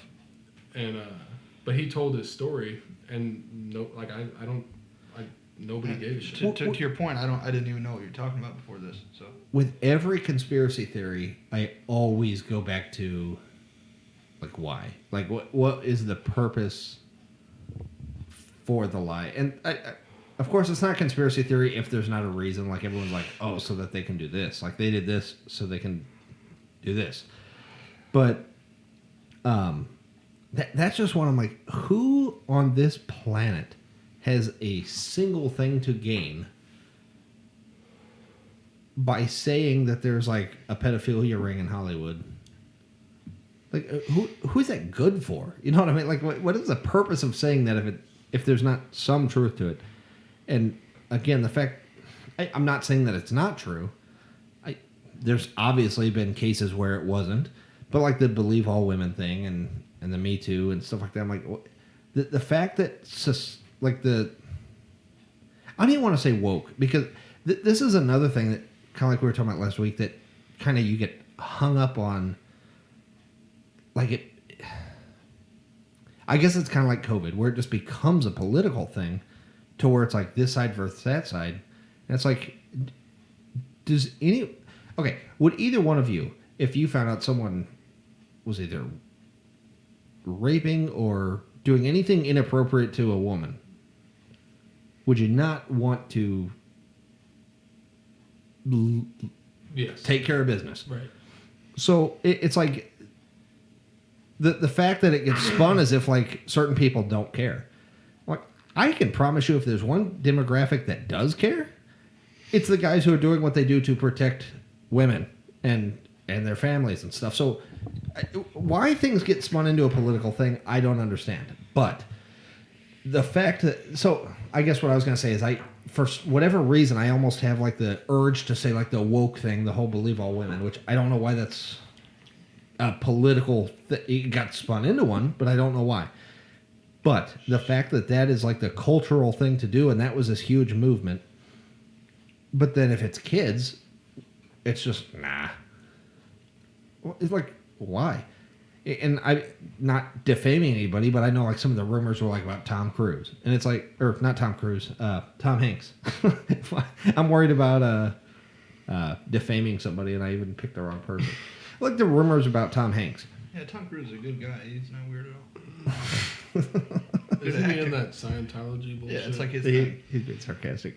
Oh, okay. He's crazy, but no, it's like again, like He's not a pedophile as far as I know. So well, that's true. you can be crazy as you want if you're not diddling kids, But like, what is the purpose to just blindly defend someone like Tom Hanks? And again, I don't like the character assassination of somebody who may be innocent too. Like, have some evidence. And like, as far as he goes, I've never seen any evidence that he personally did anything other than the becoming a citizen of Greece. Like, while all this was going on, that was kind of weird. Like, the timing was suspicious, but I don't even know if anyone even named him as a specific person. Like, I think it was almost like a meme. Like, they just named him and it became a thing. I was just using it as an example. I've seen no evidence that he's done anything. But the circles, it's like I have no benefit in defending, or I have no benefit to take down any certain Hollywood people or say anything about them. But I don't understand what anyone's motivation would be to protect them either. Like, why are we just discrediting this if people are, like Corey Feldman are coming out and saying this? This like Hollywood stunt double guy. It's not like he was like trying to be an actor and was in a couple B-list movies and got bounced and he's like, oh, well, screw all them. He was a successful stunt double. The whole 15 minutes of this documentary was showing like he was on high profile movies and stuff. And that's kind of how he realized this was a thing. But it's like, I don't think stunt doubles are really interested in keeping their name relevant, you know? Like, I mean, he's got like a foundation. It's not like he made a movie and just said some shit. He's got a whole foundation about it and everything. And so it's weird to me that it's just kind of like Alex Jones, just discredited and just like, nah. And like, no one has any interest in this at all. Like, I don't know why. Well, conspiracy-wise, I would understand why it's not looked into. Because and that's what is so hard is if you are willing to be open-minded and you have even 50-50 distrust in the federal government, like, yeah, I don't think they're as evil as people say, but they've definitely done some shady stuff. If you can be open-minded, these days I don't know. A lot of this stuff gets connected, man, and it gets more and more connected every day. These days I don't know a person who has just blind faith in the government, even if they do about certain things, like COVID and the vaccine and stuff. Even if they're all in on that, I think they lie about, like, people distrust other things. Like that's like Bernie Sanders following. That's why. I mean, he was not exactly pro-establishment either. Yes. You know. Well, now he is. The first time around, I don't think he was. At least not as much so. I think people really wanted to believe that he wasn't. I'm just saying, there are people. When I think of like some of the most leftist people I know, they're distrusting of certain things also. Different things, but still some things. I guess, I mean, this may be off topic. I've never understood the fascination with Bernie Sanders and he's different. I don't get what's... The only thing I can say, I guess, that I respect him for is the fact that even since the 70s, he has said the exact same thing. Like, he has always felt the same about his views. He's never changed up. Like, whether, like, I don't agree with his views, but I'm saying, like, he's not... Most people call politicians are liars. There's no doubt about that. But I will say, like, Bernie Sanders has stuck to his word throughout his not that I agree with what his word is, but he has stuck to what, you know, he believes his entire career. For sure. Like, I think his views are a big steaming pile of shit, but at least he'll stand by his pile of shit. Right. That's what I'm saying. Like, he's not I'll going to... give, like, bonus points for that, but... But, no, like, to your point when you said, like, not thinking he's, like, anti-establishment or whatever, his whole thing was going against bankers and Wall Street and stuff. The people that the Clintons were taking money to give speeches for. Exactly. Who's going against the bankers in Wall Street? Bernie Sanders. At the time. Not personally. Well, okay, yes, but he's Elect speaking me against president, give more power to the government, and I'll do what's right. I don't buy that shit. I don't... That's what That's we're saying. yeah, we don't agree with him. Okay, his word. But he was saying these are some crooked assholes. That's since fine. like the 70s. Like, That's fine, but I think that's all political. I don't think that's real. Because I don't know. It's I'm really not trying to turn this into the No, that's fine. defend Bernie Sanders segment, but I'm very aware that neither one of you are pro Bernie Sanders. no, but not at all. But that's what I was saying. It's like that's like literally the only thing I can respect about. It's not that I think agree he's with just been a his- politician for a long time. Yeah. Maybe he And- hasn't got caught switching as much, but he's as full of shit as anybody. Right. I I mean, think he's completely full of shit. the I definition. think the whole, take down Wall Street, that's bullshit, dude. Take down Wall... I think he believes what he believes, and he says what he believes, and he's honest about it. I disagree with almost everything that he believes. But when you look at Hillary Clinton talking about what was it? The criminal something. God, she called people something. Was it the racial jungle? Yeah. Was she the one? I thought that was Biden. That was Biden. Was that Biden that said something about a racial jungle? Yeah, he called Hillary her. Clinton's really bad one Super was gay predators. marriage. Super predators. Okay. And gay marriage. Yeah, and that was the other one I was A going to marriage is the between gay a marriage. man and a woman. And then, She completely switched up. That's what I'm saying. Sanders has never done that. So I think he believes what he believes. He says what he believes, and he's steadfast in it. That said, I disagree with all of it. But, like I said, at least he stands by his shit. Moving on. Literal shit. Yeah. that's fine. I mean, I'm not going to claim to be, like, I know everything about Bernie Sanders.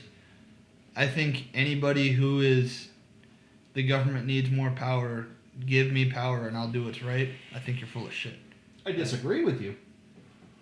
But I think he thinks that would be better. Maybe so. But, okay, anyway, yeah, that's not what this is about. It's, Entertain me with conspiracy theories. okay, Let's hear him. we're going to get taken off YouTube because not only are we going Alex Jones, but, Nobody's finding us. okay. We'll be fine. I mean, this whole vaccine thing, it's just very, very eerie to me. The New World Order thing, maybe it's a blip, maybe it is just very, very weird that I called this a long time ago, like you said about Trump. I think you, me, and Dad were in a group chat and like maybe March or April of 2020, and I said this shit, like, because we called it from the very beginning. After 2016, no matter how good of a job he did, there's no way he's getting reelected. They will not let it happen. I agree with You that. and I agreed on that for a long time. Yeah. COVID happened, and it was like a month or two after COVID. Mail-in ballots are going to be important. As soon as that shit can't, like, I'm not saying COVID is fake. This is all just food for thought. It's not fact. Do with it what you want. This is entertainment. We're just talking. It is really eerie to me that they've gotten caught lying so many times, and if you lay out, well, why do they do this? Why do they do this? What was their motivation? If you lay that out and place it all together like a puzzle, it makes sense. And Alex Jones has been calling it for a long time. I think that's why he got booted off, because he caught this shit before anybody else did, and he's been saying it for a long time. COVID. I've never been a person that thought it was fake. It's obviously real. People are dying from it. It sucks ass. That being said, it didn't come from a fucking bat.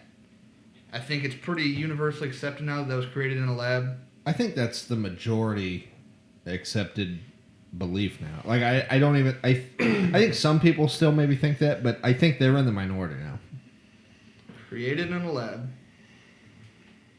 Why? That Fauci is tied to. Why? More than just Fauci. Lots of different guys. Oh yeah. WHO's gotten caught red-handed, being full of shit, being China's puppet and bullshit.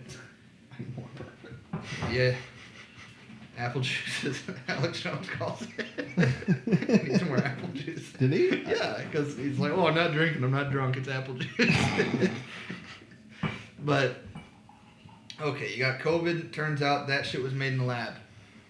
Okay, why would they make it in a lab? Okay, if there's any... Sorry, Lead Slinger. It's another bourbon, but different. It's a little smoother. I'll take a little. I haven't had a sip of mine yet. I mean, you can catch up. You still got the cider. I'm gonna pull what I did last time. It worked well. Okay. If you don't believe code was made in the lab, why would they do that? I don't know. Maybe they had some ulterior motives. Maybe they wanted to use this shit as a biochemical weapon. I don't fucking know. That sounds crazy, doesn't it? Okay. Then this shit gets released. It hits the U.S. really hard. And 6 months before the election, we're talking about precautions what to take to keep people safe. Wasn't mutating or anything. If you were under 65 or didn't have a compromised immune system or some shit, you were probably fine. But let's shut down the whole fucking world for it. That's not great for the economy. That doesn't look good for Trump. And again, this is all just a hypothetical that I'm laying out there. I'm not super pro-Trump. I'm a hell of a lot more pro-Trump than Biden or Clinton or any of the... When I voted for him in 2016, I remember saying, that sucks that this was my first election I get to vote in, and that's who it was. You remember, Looking back, I'm proud of that vote. I don't care. I think he did a damn good job for what he was given and what he was going against. He said a lot of stupid shit. The making fun of the mentally challenged guy. He did a lot of stupid shit. Inject some Lysol. Shine a light inside you. There were some goofy things. That's the thing is, like, Trump just spoke whatever the hell was on his mind. And I think America did need that. Yeah. You know what I mean? Because, like, we always had these politicians that would say what the people wanted to hear. And Trump was kind of different. I mean, he said what he felt was best. I mean, not that it was the best, but... It's kind of like you said. It's dangerous not to trust people to, like... Okay, just because he said something off the cuff, you don't have to... I mean, and people did go and inject themselves with some stupid shit. Those people, I mean, they... Oh, you mean hydrochloroquine? That's natural selection at its best. I mean, hydrochloroquine, that everybody acted like he was a moron for saying that, and then it came out that was, like, very effective. Or ivermectin, what people have acted like is... The people that... You're eating horse pills. It's fucking working, stupid. The people that see a similar chemical in their koi pond cleaner and just, like, drink that. You're a moron. Yeah, and it came out that lady was super anti-Trump, and she did that to, you said to do it. That's Darwin's... Darwin Award. Yeah. Didn't Joe Rogan take that? Ivermectin? Yeah. Ivermectin and what was the other one? I know he took a shitload of vitamin C. Vitamin C. He did some... something antibodies. More... I cannot remember the word. And that's a good example. Look what they're doing with ivermectin now. Look what they're doing to Joe Rogan. They're trying to... This all goes back to... Like, I want to continue where I was at because I was kind of laying out. Yeah, sorry. No, you're good. I'm going to turn my mic off. No, you're good. I'm just saying I don't want to forget but that's what they do. If something comes out that goes against what they're saying, let's make that look fucking crazy. Remember Pizzagate? Let's make that look like, these guys are morons. Like, they're talking about a pizza place. Guess what? Look into the fucking emails. That shit's creepy. We're having this many hot dogs in the hot tub. They'll be warm when you get there. Okay, you fucking weirdos. Yeah, I'm sure you're just having a barbecue, you fucking pedos. Do you know what he's talking about? Not 100%. I know what pizza... Like, wasn't it some, like, pizza... It got made into a specific pizza parlor, but I that's not... Basically, while Obama was in office, there were some super creepy emails in the Jeffrey Epstein circle of friends. Oh, okay. And it was, we're having the hot dogs that you liked last time. And it was like an extraordinary amount, right? Yes. Or something stupid like that. And they're talking about being in a hot tub, and they'll be warmed up when you get here, and they're succulent hot dogs. Yeah, succulent hot dogs. Bullshit, dude. They take this shit. It's exactly what they've done with Alex Jones. They try and make it look as crazy as possible. That's why you see they're turning the frogs gay. That's what Sandy Hook was. They waited for him to fuck up really bad the one time, and that's all anybody says anymore. Because he fucked up that one time. It was a big fuck up, not going to lie. For sure. But how many times has he apologized and been like, I was wrong. I was wrong. It's not going to matter because they take that one... But you get what I'm saying. They take the one thing... They've done it with ivermectin. They did it with hydrochloroquine. They take what you say. They make it the most extreme example. And there's people that I like, YouTubers that I like, and they're, please don't take these horse pills. It's crazy that people are this stupid. That's like, it's mind blowing to me that people can really be that stupid to be like, to do that little research because ivermectin was used for horse treatment. It's been used for humans for a long time. I don't want to sound like a moron here.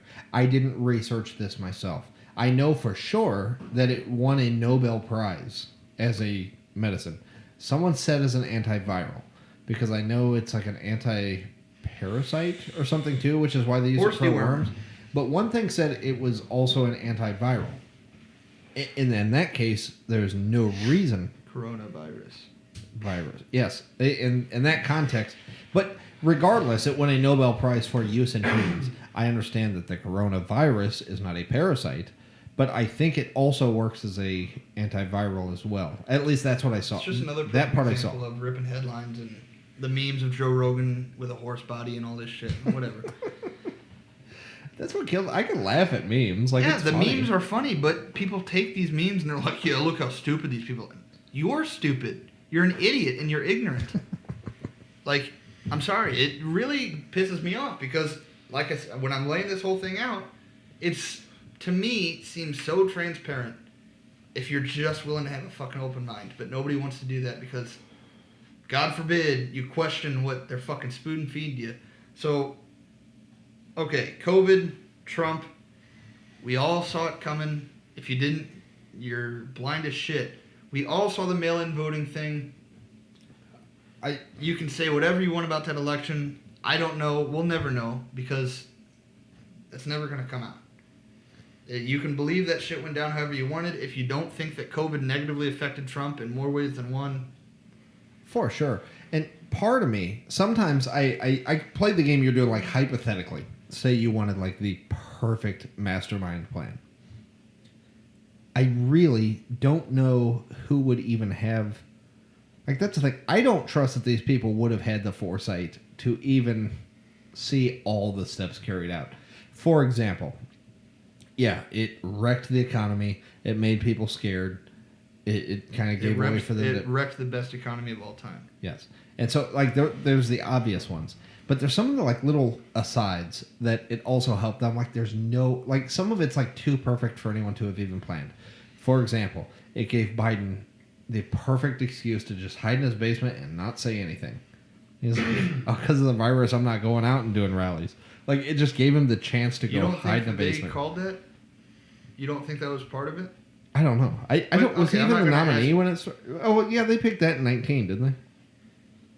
I don't remember when the primaries were. I don't even know if it was. Well, although we've seen they screw with the primaries to get who they want anyway. Like, again, Sanders got screwed out of two of them.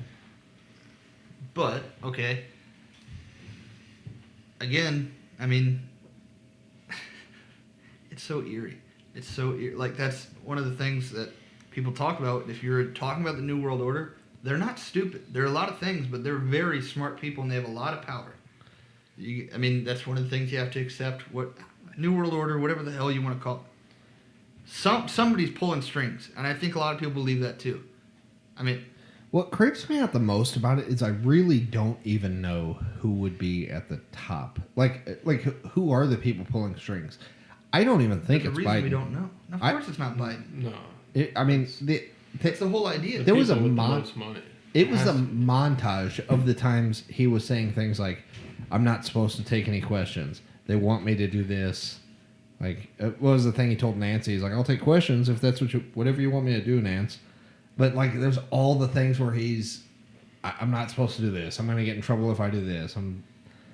It was kind of creepy. Like, the thing I was watching, they're like, we can call him a puppet, but no president in history has ever been so transparent about being a puppet. It's like the amount of times he's just like, I'm not supposed to do this. I'm going to get in trouble if I do that. And, I mean, how deep you want to go, him being Obama's vice president, and Obama was super popular because he happened to be the first black president. He was a shitty president, and that's one of the things that I would have pushed back on last week. People just seem to remember him with rose-colored glasses, and I don't know why. He fucking sucked. Like, he was bad, historically bad, and I didn't think that was very... I knew, like, there were people who liked Obama. I didn't think that was like. It seems pretty common now that people are like, he was all right. No, he was not. In my opinion, and by historical metrics, he sucked. I know the economy sucked. And to this day, like I told you, I don't like to argue about things that I don't know much about. We talked about, when we were talking about the healthcare stuff we talked about last week, and I said then, I'm like, I am by no means an expert in this field. I really don't like saying things that anybody with a basic understanding could just pick me apart. Because I think in the same episode, we talked about people who know nothing about guns go running their mouth about guns and sound stupid. And then 30 minutes later, I was talking about healthcare. Like, but that's why I try to put the disclaimer on it. I don't know much about that. Okay. It's not something Ignoring I care too much Obamacare, about. which was what he ran on, and even Biden considers a failure at this point. Oh, yeah, that was wrong. It's Biden care or whatever the hell he wants to call it now. Okay, that's pretty much all he ran on, but people forget about Benghazi, the line in the sand that if they do this and there's going to be a problem, then they said haha and laughed at that. And Called ISIS the B team. Yep. Drone strikes, all kinds of dumb shit. The point I was getting at is the thing I know most about was gun stuff. And you might remember something I don't, but I told him, I'm like, under Trump we lost like bump stocks and something else big. Like there was a fairly big loss. Like Obama talked a lot of shit about guns. Like I don't think we lost anything under him. I wasn't old enough to be honest. So. Yeah, I don't. So again, that's the area that I know about. I'm not agreeing that he was great. I think what I said last week is that I would take him over Biden. But we talked about this too. I disagree. I talked about this too, though. Is under him things were fairly boring. Like there was not a lot going on. I don't know how Obama would handle COVID. Like it may be way worse. I don't know. Like all the stuff Biden's saying he wants to do or would do or might do, Obama might have signed the first day. Like companies over 100 employees. Like I don't know. He might have mandated vaccines for everybody on day one. I don't know. What I will say about Obama, and I think it's why people remember him so well, I don't think it was exclusively because he happened to be black. I don't think that hurt. I think that's why he got elected. No offense. I think if... Well, McCain was a shit. Yeah. McCain sucked. Mitt Romney was even worse. So yeah. Obama was very charismatic. He's a good public speaker. I was gonna say, he's really good at getting along with celebrities and being on late night shows. He's great at that shit. And that's why I think he's more dangerous, because he's really good at... I think that's the problem. That's why I'd rather have Biden than Obama. Because Biden, you at least see what a shit show he really is. Obama was so charismatic that people are just, oh, he was so great. He hung out with Steph Curry and played basketball. He was a shithead. Like, his policy sucked. That's all I'm going to say. Like, whatever. That's not even the point I was getting at. I think that Obama is remembered very fondly because he was charismatic. But he's also the reason Trump won. So if he hadn't called him out at that fucking dinner, then it wouldn't happen. But good job. He fucked around and found out. What was that dinner? I always see videos from it. What's it, the Correspondence Dinner? Local White House New World Order. The elites. It's the White House Correspondence Dinner. They have a dinner for all the people who have White House passes, who are there reporting every day, like at the press conferences and stuff. Take a dude that's that prideful and embarrass him publicly in front of all his rich friends. You can see it in his eyes, dude. He's like, fuck you, bud. Like, you know how people always joke that Trump did it just to do it, and then it was like, oh shit, I'm here? Yeah. I think it could have been something like that until he got embarrassed like that when Obama called him out. He's like...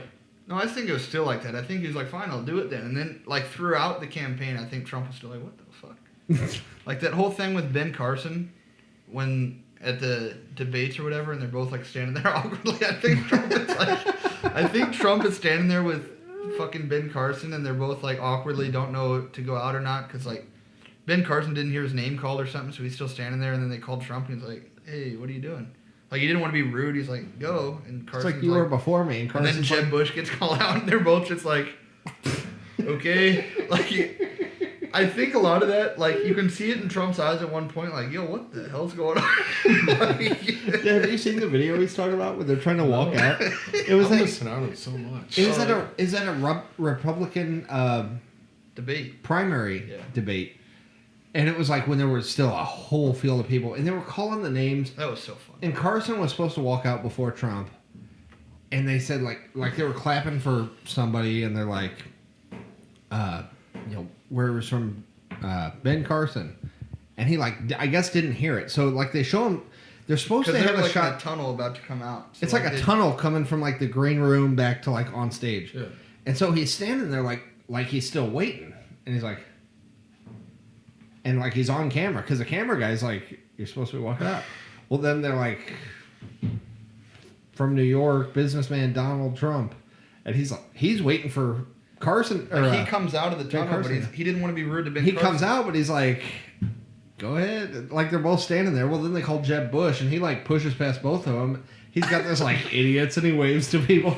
They're both just, like, standing there awkwardly, like, bruh. They're both like, And then they're like, Ben Carson, come on stage. And he goes out there. And then Trump is like, I'm getting my intro. So Carson goes out. And then Trump is still standing there like, and they're like, and Donald Trump.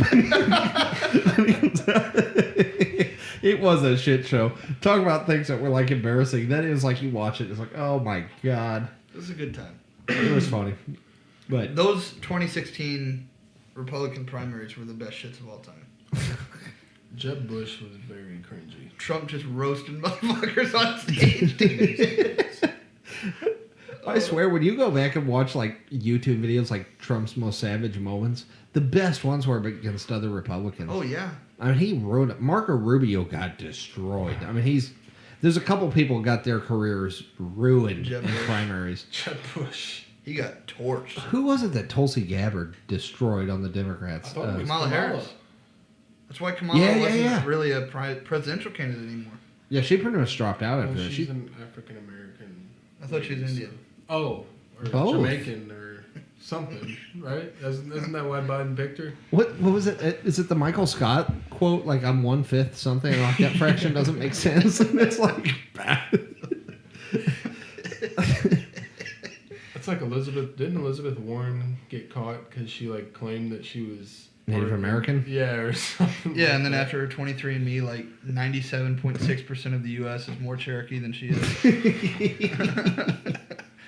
What was that recipe book she had?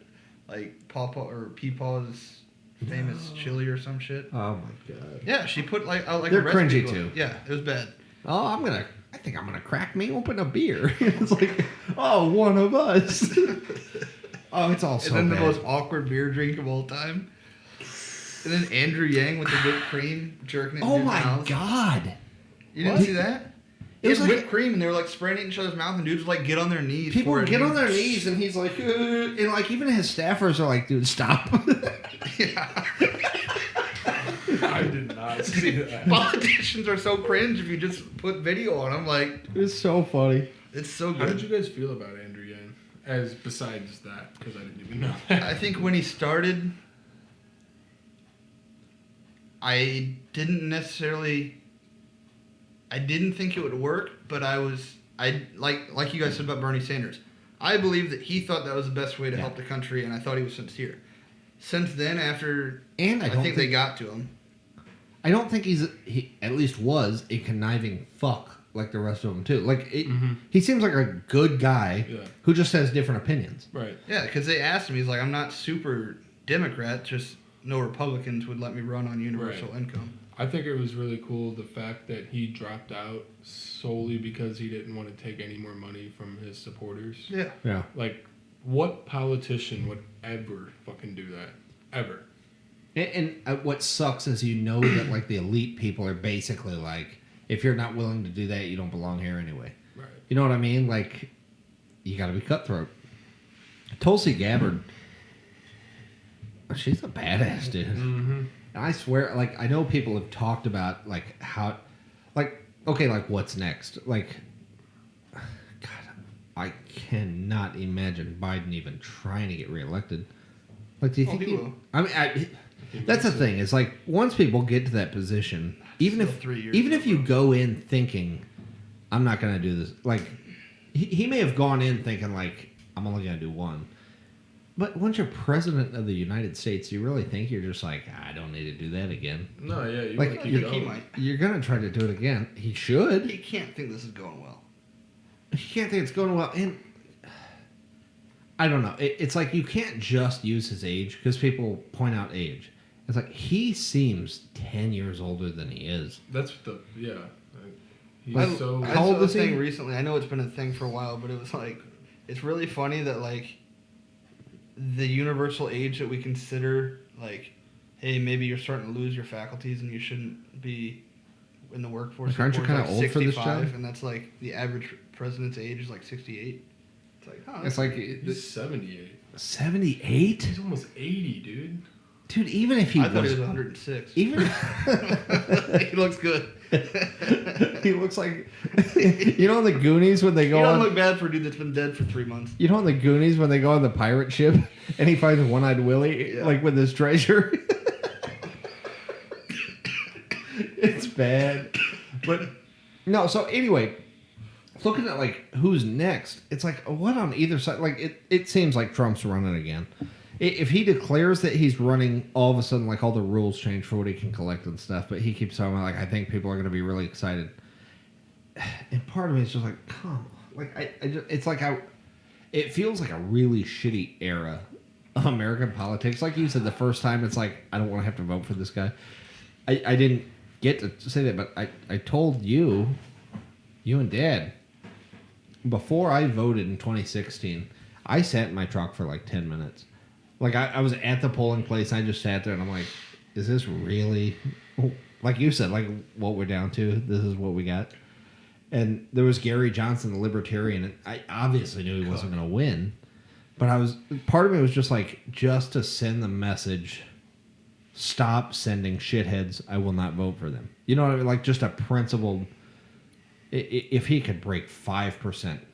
I think it's 5 or 15. He broke the Libertarian Party, though. Well, the 2016 should have been their coming out party, and he was like, "Oh, but regulations on this and that," and people were like, "What?" well, that just being a psycho. Yeah, he's a fucking lunatic. You know that picture of Albert Einstein where he's like sticking his tongue out and he's got the crazy hair? He looked like that all the time. It's like that, but without the genius. It's like, oh no. If Ron Paul had existed in 2016, they could have fucking won. Yeah. Like, but, now I like I said, I was like, I don't even like Gary Johnson, but part of me was just like, I forget if it's 5 or 15% that they get in an election buys them basically a spot in like the next debates. Instead of just being Republican Democrat, they get a spot at the table too. And I was like, I think I would have done that if I thought there was a chance they even broke that threshold. I think he started to fall off before that, though. No, he did. Before they even got to the election. No, they 100% did. I'm just saying, like, for next time. For 2020, at least buy them a spot at the table. But I was like, they're not even going to get that. Yeah, And but I the was like, official Libertarian Party is kind of wacky. that's why, dude, everyone who... I've said it, I think, on the podcast. Everyone who claims to be libertarian, will like me, will say small L libertarian. Like, not like Libertarian Party, because that's a shit show.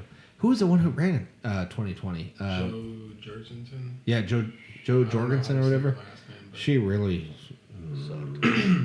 Yeah. Again, I'm like, what's libertarian about you? Like, Yeah, Eric July is a guy that I follow on Twitter that's like... oh, he's a badass. He's pretty libertarian, but I'm like, I agree with a lot of what you're saying. Maybe not 100%, but like...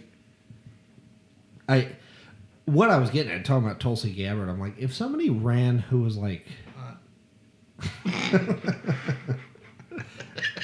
Can't even disagree. It doesn't hurt. You're not wrong, but I bet you like numbers for like press briefings would skyrocket.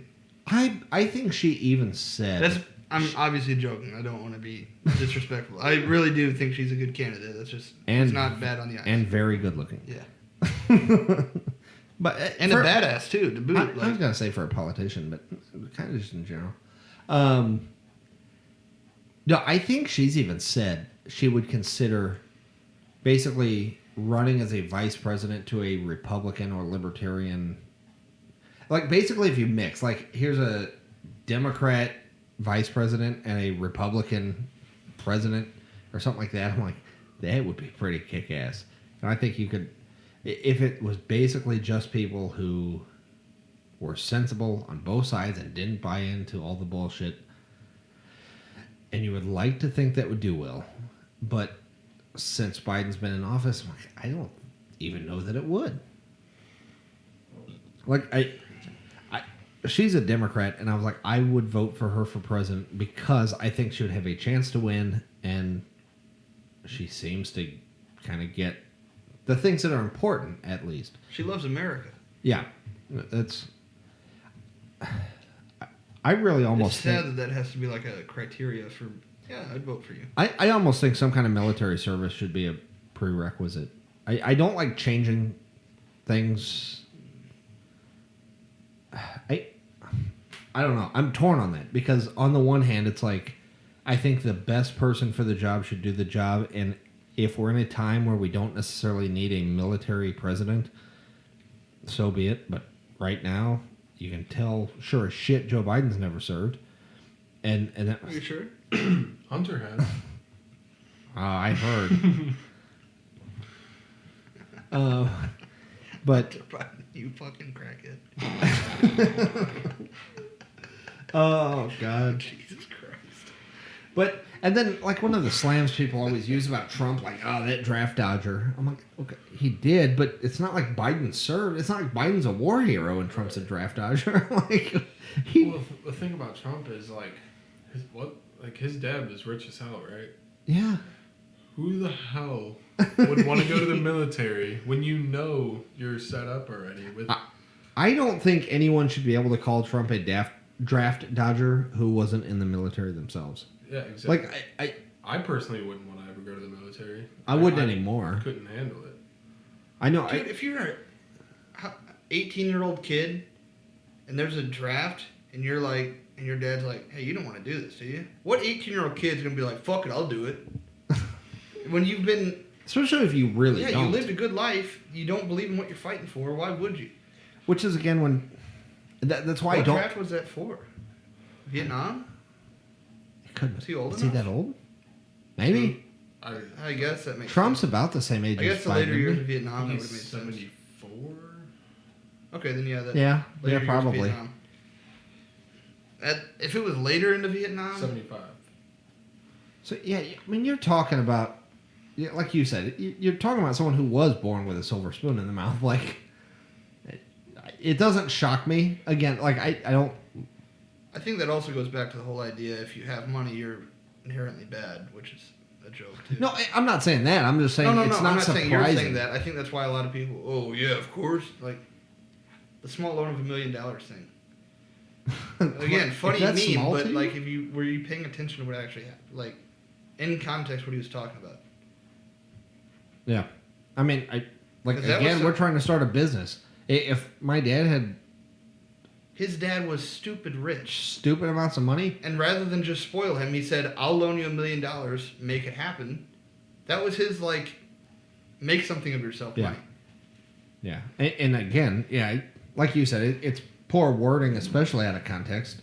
Not everyone has that opportunity, but And I also have to put this out there. I love when people are like, oh, do you think Trump would defend you? You think he likes poor people? No. I don't give a shit if Trump likes me. Did he do a good job? That's what I fucking care yeah, about. same. Like, That's what it all comes down oh, to. do you think he'd have a beer with you? You're poor. No. I probably wouldn't want to have a beer with him. I probably wouldn't get along with him in person. He's kind of a douche. I guess that's the thing when everyone's looking for like Mr. Nice Guy, and some people are convinced that he is, and it's. Some people view him as Jesus. I don't want to name anybody by name, but you know that we know people who, really like him, and I'm like, please calm down a little. Like we had family when I remember when Obama was president. We went to their house and they had like an Obama ornament on their tree. It was like a bust of Obama, but like a traditional Christmas ornament under it. But like the top was like a bust of Obama, like shoulders up. And I was just like, what the fuck? And we talked about that with like the Trump Thompson and shit. That's what I'm talking about. Like people who like have like a Glock with Yeah. it says like 45 and I'm like, And did you see if you go online right now, everybody's trying to sell them now. Like nobody wants Trump them. stuff? Yeah. Who what? Like I said, we lost. That's gonna be money in a long time. You'll remember when this motherfucker was president. Yeah. You know what you could really sell is like one of those Trump engraved guns and stuff with a bump stock on it. Now you're talking. But not like I said. I mean, like it's. I guess specifically guns. Like people who like have guns with Trump on them. I'm like, he was not a big like. If there was. How like his whole life he kind of bounced back and forth between parties. I'm like, if there was a Democrat thing about him, it probably was gun issues. So like, please do not put Trump on your fucking Glock. Hasn't he technically done the most toward the Second Amendment than like most presidents? Like, he literally has cost gun owners. Did he do it or was it while he was in office? it was While he was in office, but it was after the basically a Las Vegas concession. shit. He's like, okay, those can go. Zero pushback. And in fact, there's a speech he's saying. He's like, yeah, I don't like bump stocks and stuff like that. And it's like, okay. So, like I said, so far, he has cost us more. Kill one of these with me or what? Sure. Want to try another one? He's tapped out. All right. Smells No. like So far, because acidic bananas. Biden's got a lot of time left. What is that still the bullet? Yeah. It's kind of nice. I Have don't you know why had I get banana out of it, but I know it doesn't taste like banana. Not at all. So far, Biden's early in, and he seems like he's wanting to do something, but COVID's a priority. But Trump cost gun owners more than the last two Democrat presidents have. So, again, you can like him in spite of that, but I wouldn't have him on a gun. I have Especially one. not a $3,000 fucking. gun. Yeah, the people buy Jesus Thompsons with Christ. like. I saw one at the gun show in St. Charles. Yep. It was a Thompson and it had him engraved on it, but then it was like gold filled, and I'm like, who is buying this? But going back to my point, like about the ornament, like I thought that was creepy as hell, and then I know people who have like pictures of him in their house at like. Yeah, It's just like an That's not weird. infatuation. Like, they do that in North Korea. Right, dear leader. I don't like a president being that role for anybody other than Reagan because it's more of a meme. Like Reagan was kind of the same way. He was not very good to gun owners. He was great for capitalism. Not so good for guns. Missed So, me. huh? Missed me. Do you know that you missed? Fucking legend. So he was at a there was an assassination attempt against him once. Did he took a bullet, like he got shot. And I like did not know that. he got shot once. He was on stage, someone shot him. Secret Service covered him and stuff. They got the shooter, all that. I think he was wearing a bulletproof vest and stuff. But it was about a year later, I think. He was giving a speech. I think it was like, was it at the Berlin Wall or about it or something? It was about And what it was a balloon went up and hit a light and popped. But while he's giving the speech, you hear the and he just goes, "You missed," and then keeps going. It's like, just on the fly, bro. He was smooth as shit. he's like, "This country, you missed, has always been." He just keeps like, whoa. Shit was so different back then. He was a badass, but. And that's another one. I think he was a good president despite not having military service. So that's why I'm torn. I don't think it should be a prerequisite, but God, when you Certainly consider not the bad fact that someone's a nationalism. commander in chief, it's like you should probably have some idea of what you're sending people into. You did, thank God, push back a little bit. That was one of my huge, like, what the hell are you talking about last week? When John started to say, "Oh, that's not Biden's responsibility. That's on you are the commander-in-chief." I understand, maybe give better advice, but you gotta understand as president that shit at the end of the day, that's on you. Like, literally, you are. Like, that's your number one he job. says the buck stops here about a lot of things, but it's like it 100% stops. But you are the top in command. There's nobody above you. Yeah, he made the final call and all that. And I guess that's the thing. I guess that's true on everything, at least executive in a way. But like, there's the law to fall back on. Like, well, I have to do this because of the law. When it comes to military decisions, it is your decision. There's no, well, I can't do this because of that, or you know what I mean. Like, when it comes Isn't to a law, like that the number one responsibility of the president's office as commander in chief? I think it's the number one responsibility of the federal government. Yeah, is to protect the citizens. So to try and bail him out and be like, that wasn't it. Yeah, it was. I mean, sure, you can say other people fucked up too. But and I did say, they 100%. Somebody in the room should have told him, like, this is dumb as fuck. Which is very true, but you cannot give him any. You cannot bail him out on that. Like, that's irresponsible. The whole thing was so bad.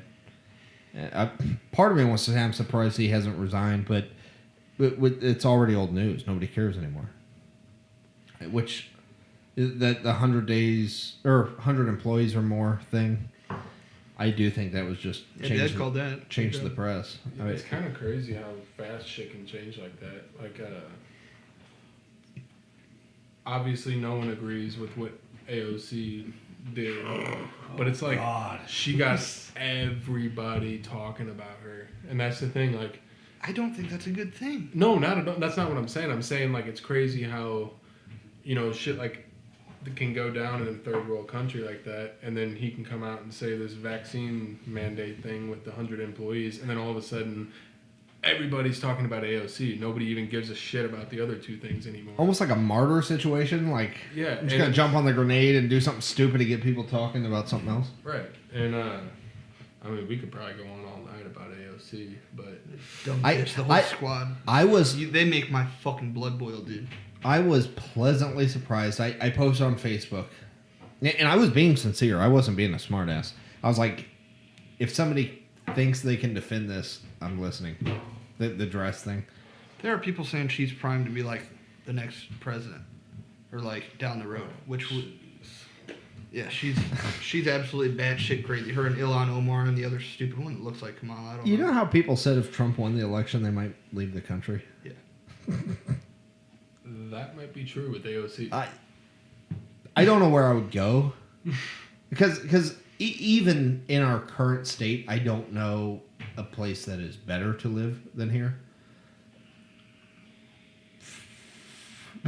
But that could change quickly under an AOC. I don't think that would happen. I think she'd get eaten alive. I think she already is.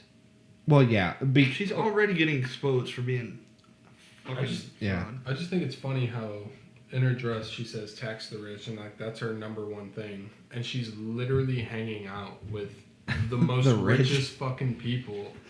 I saw that was like the big defense that people try. Oh, the dress was donated, and because she's a politician, she got a free ticket. It's like, you really think that's the point, you dumb bitch? Yeah, she's literally being best friends with all these people that are literally millionaires out the ass, and you don't think they're fucking writing off their shit for taxes? Dude, she pissed everybody off because she tried to virtue signal and be like, oh, it was made by my immigrant dressmaker. Bitch was Canadian, bro. Canadian? Yeah. Canadian. I'm a little... No, like I said, I was pleasantly surprised because I posted that asking an honest question, and people on my friends list who... list. How the Yeah, I think she missed the mark. There were people who were like, this is rough. It kind of following the conversation last week, it was kind of refreshing to know that people can say, like, yeah, this was bad. Yeah, that's very rare. That's how you know she messed up, is when people on both sides are like, nah, bro. This ain't the move. Aside from Twitter, like, of course, people are going to say it's fine. I don't know a single person. Like, I didn't see one person who was fine with it. It's like wearing a fucking fur coat to, like, an animal rights thing and be like, it's sending a message. Like, that you're a dumbass? That's the message that you want to send? I didn't kill the animals. It's like, but somebody did. That's, again, like, oh, well, her ticket was donated. I'm like, so somebody else paid $30,000 for her to be there? Either like, way. like, I don't. I'm sure she didn't associate with anybody there that happens to be. Not to mention, there wasn't a mask in sight, and except for the people working the thing. Yeah. What the hell? You can't get COVID if you make that much money. Oh, that's true. Right. It was just like the protests last year. That's Did you see the one? you can't get COVID if your heart is pure. What was it? Someone sent a picture in one of our chat. But if you celebrate Christmas with more than 5 people, you're a super spreader. Your family, yeah, maybe by 4th of July, you have small backyard picnics. Obama's 400-person birthday party. It's cool. No, someone sent a picture in one of our chats that was it was like Chuck Schumer, AOC. I want to say Hillary Clinton was there, Pelosi, like all of them. They're all without their masks down, and then they're like more posed. They all have them up. It's like, oh shit. Like, was that you who sent it? Yeah, let me see if I can find it. Oh my god. It's like as soon as they started taking pictures, they're like, hey, put your mask on. Let me see it. But I'm glad we got to this because this all ties back to my. I have to finish at least part of what I was getting to earlier. Please, no, keep going. Because I got like halfway into a pretty deep conspiracy theory and just left it. Yeah, it's a joke, man. It's pathetic. That looks like it's at That's a funeral. a perfect example of what we're talking about. Why do they put these messages out? It's arrogance. It is pure arrogance. And it is blood boiling to me that people don't catch on. Like, I don't care who you voted for. They are laughing in our faces because they get away with this shit constantly. So I think I got to the point of COVID affecting the election, the whole mask thing, the whole stay at home. If that was not the perfect, hey, let's see what we can get these dumbasses to do. Yep. Boom. And everybody called it. They're like, it's a slippery slope. You don't understand what happens when you let them have that much power. You're giving away all of your freedoms for what? So you don't get a fucking cold, you loser? Like, I understand. I'm not trying to be insensitive. I know people have died. We have to preface this every time because, oh, my grandma got... I understand it fucking sucks that your grandma got sick. I understand that. But at the same time, I'm not the one who made the shit in a lab. I'm not saying it's not real. It's real. It sucks. But if you don't think that it was used and capitalized on to the 10th degree, you're blind. Because it was, and it still is. Again, Alex Jones has been talking about for a long time that they're going to have some kind of vaccine. And if you want to talk about how planned out this shit is, you remember a few years back, it was like a big meme, anti-vaxxers? A few years ago? Yeah. I brought that up the other day, how I used to laugh. It was a meme. I still laugh at people who are like, I'm going to get my kid the measles vaccine. Like, literally every other vaccine. I'm not saying make people get, but I laugh at it's the same category as flat earthers to me. People are like, the measles vaccine gives you autism. I'm like, 5 or 6 years ago, 99% of Americans could agree an anti-vaxxer is a dumbass who it's like flat earth. I think 100, okay, I can't say that because YouTube will get mad. In this hypothetical situation, it makes perfect sense to me that was put out there 100% to set the stage for anti-vaxxers dumb, anti-vaxxers bad, conspiracy theorists. If you don't think these people have a game plan, you're not giving them enough credit, and that's why they've gotten where they've gotten to. That's part of it too. So now, anti-vaxxer bad, wear your mask, government's protecting you, just trust us, stay home, economy's bad. Trump loses the election, Biden comes back in, and remember, when Trump was still in office, before he got voted out, he was talking about the vaccine. Kamala Harris came out, I think Ilhan Omar or somebody one of the squad came out and was like, oh, we won't take this vaccine. I can tell you hate saying that word. It's dangerous. Yeah, because it's so cringe, bro. Grow the fuck up. It is. Like, it's the ultimate boomers trying to relate to millennials, and people are like, what the hell are you talking about? The squad. Like, yeah, the squad. Fucking death squad. Fucking Nazi bitches. But I get heated over this stuff because it makes me mad that people are going. I'm sure people listening to this even think I'm sounding like a fucking nut job. But if you really want to know what makes sense to me, I'm not saying this is certain, but it's getting hard. The more and more it comes out that Alex Jones was right about, not just Alex Jones, he's just the figurehead for the whole thing. The more and more it comes out that they were right, it's like, so what were they wrong about? Like, not that they weren't wrong about some stuff, but as far as like the whole plan and all this shit, where are the holes? Okay, the mask thing. He said all along that was to get you to see what they can do. Stay home. The 2 weeks to flatten the curve, everybody stayed home. We're still doing this shit. It finally started to get better, and they were starting to lose people. They were starting to lose people started to taste freedom again, and then the vaccine shit hit. And now the vaccine is a super political bullshit thing. Variants. Huh? And the variants, too. Which is so anti-science. From what I understand, these whole people saying trust the science. Herd immunity would have been built up if there weren't these vaccines because our immune systems would have defeated COVID. Now there's these vaccines. That's where you get fucking variants because the virus that's still alive is mutating to try and beat stuff like vaccines. Wiggle through vaccines. Yeah, that's like, as far as I understood, that's like basic viral infection. That's how that works. I just don't get how they can call it a vaccine, like... Because it's not. Right. Well, I mean, but it's like when you take the polio vaccine, like, that's it. You're not going to get polio. But like, if you At take least 99.9. Right. But Right.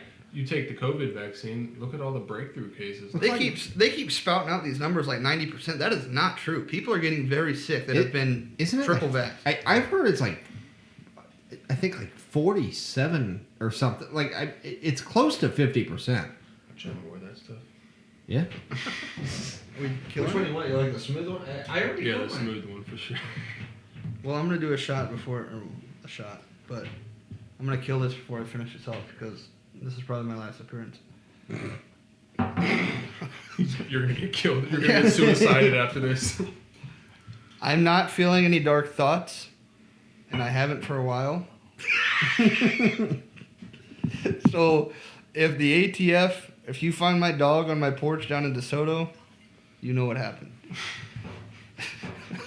You can find me on InfoWars next week. That's the only place I'll be able to talk. Alex Jones is going to find this guy like, this motherfucker spitting. Yo. Okay. The mask thing, I think that was all a test just to see what they can get you to comply to. I thought this earlier, and I literally, I was like, I'm going to remember this, and then I forgot. It's the only reason I'm interrupting now, because I remembered again. Yeah. How we were talking about, it was like to test how docile people were.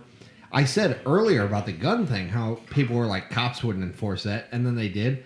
It almost seems like, what can we get police to enforce too? You know what I mean? Like, Steve? Was it still the bullet? Oh, Christ, yeah. Yeah, that shit's strong. Yeah, it's a little... Wow. My bad. It's a little bitier than... This is smoother. Mm-hmm. No, aside from testing how docile people were, it was... it got some Splenda. I think it was... It seems like... Not like it was. Could have been.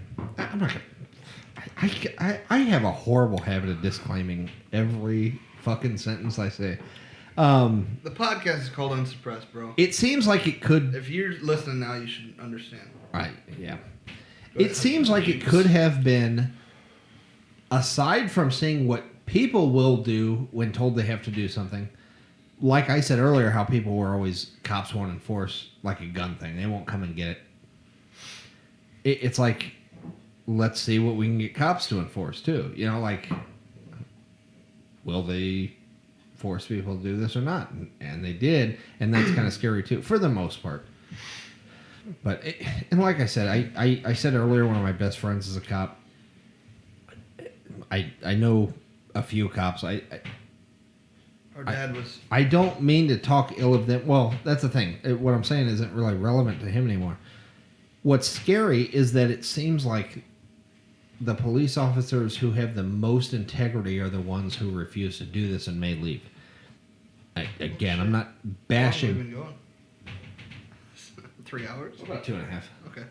I'm not bashing the integrity of anyone who's still a cop, because luckily around here it didn't get too bad. And New York, and pretty much anywhere in California, it's to the point if you're still willing to. I don't want to say anywhere in California because I'm not there. I don't know what it's like, but if you have been willing to enforce these things, I don't trust that department at all or anyone on it. And we've talked about this. I wish I was more informed going into this week. Like apple cider now. I wish I was more informed going into this week because the FBI, the CIA, there's been a lot of weird shit going on with them lately. Do you know anything about the guy who was like basically giving China some like backdoor shit? No, but Millie? I love it. Huh? Is it Millie? Can we dig into this next week? We can.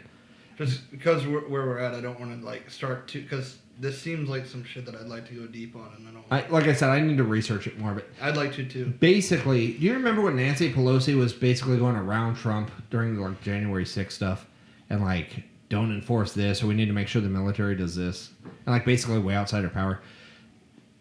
There's like phone calls of her going to one of the military guys, one of the generals. I don't know exactly what his position was.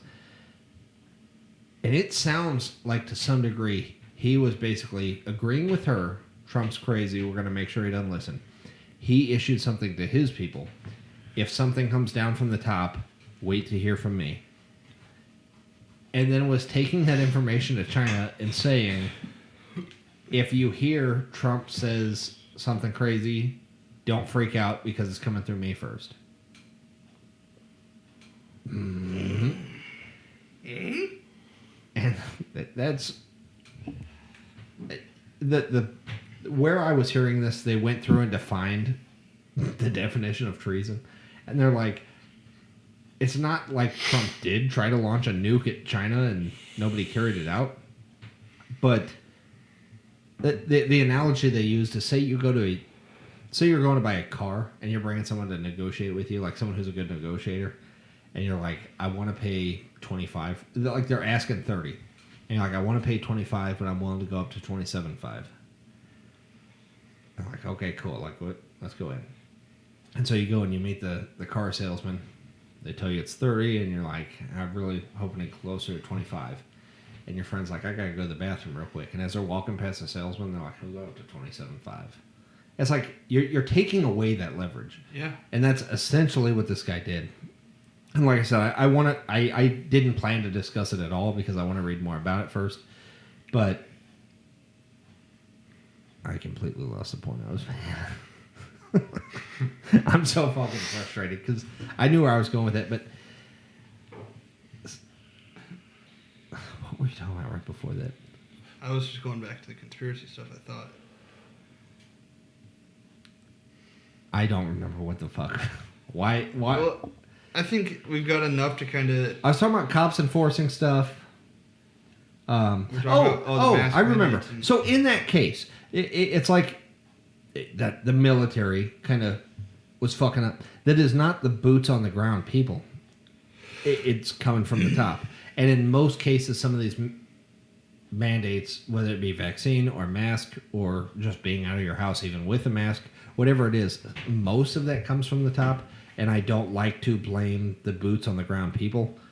But there are certain areas that did enforce some crazy shit where now we kind of are to the boots on the ground people. To where if you're still a boots on the ground person who was willing to enforce this stuff, I don't trust you.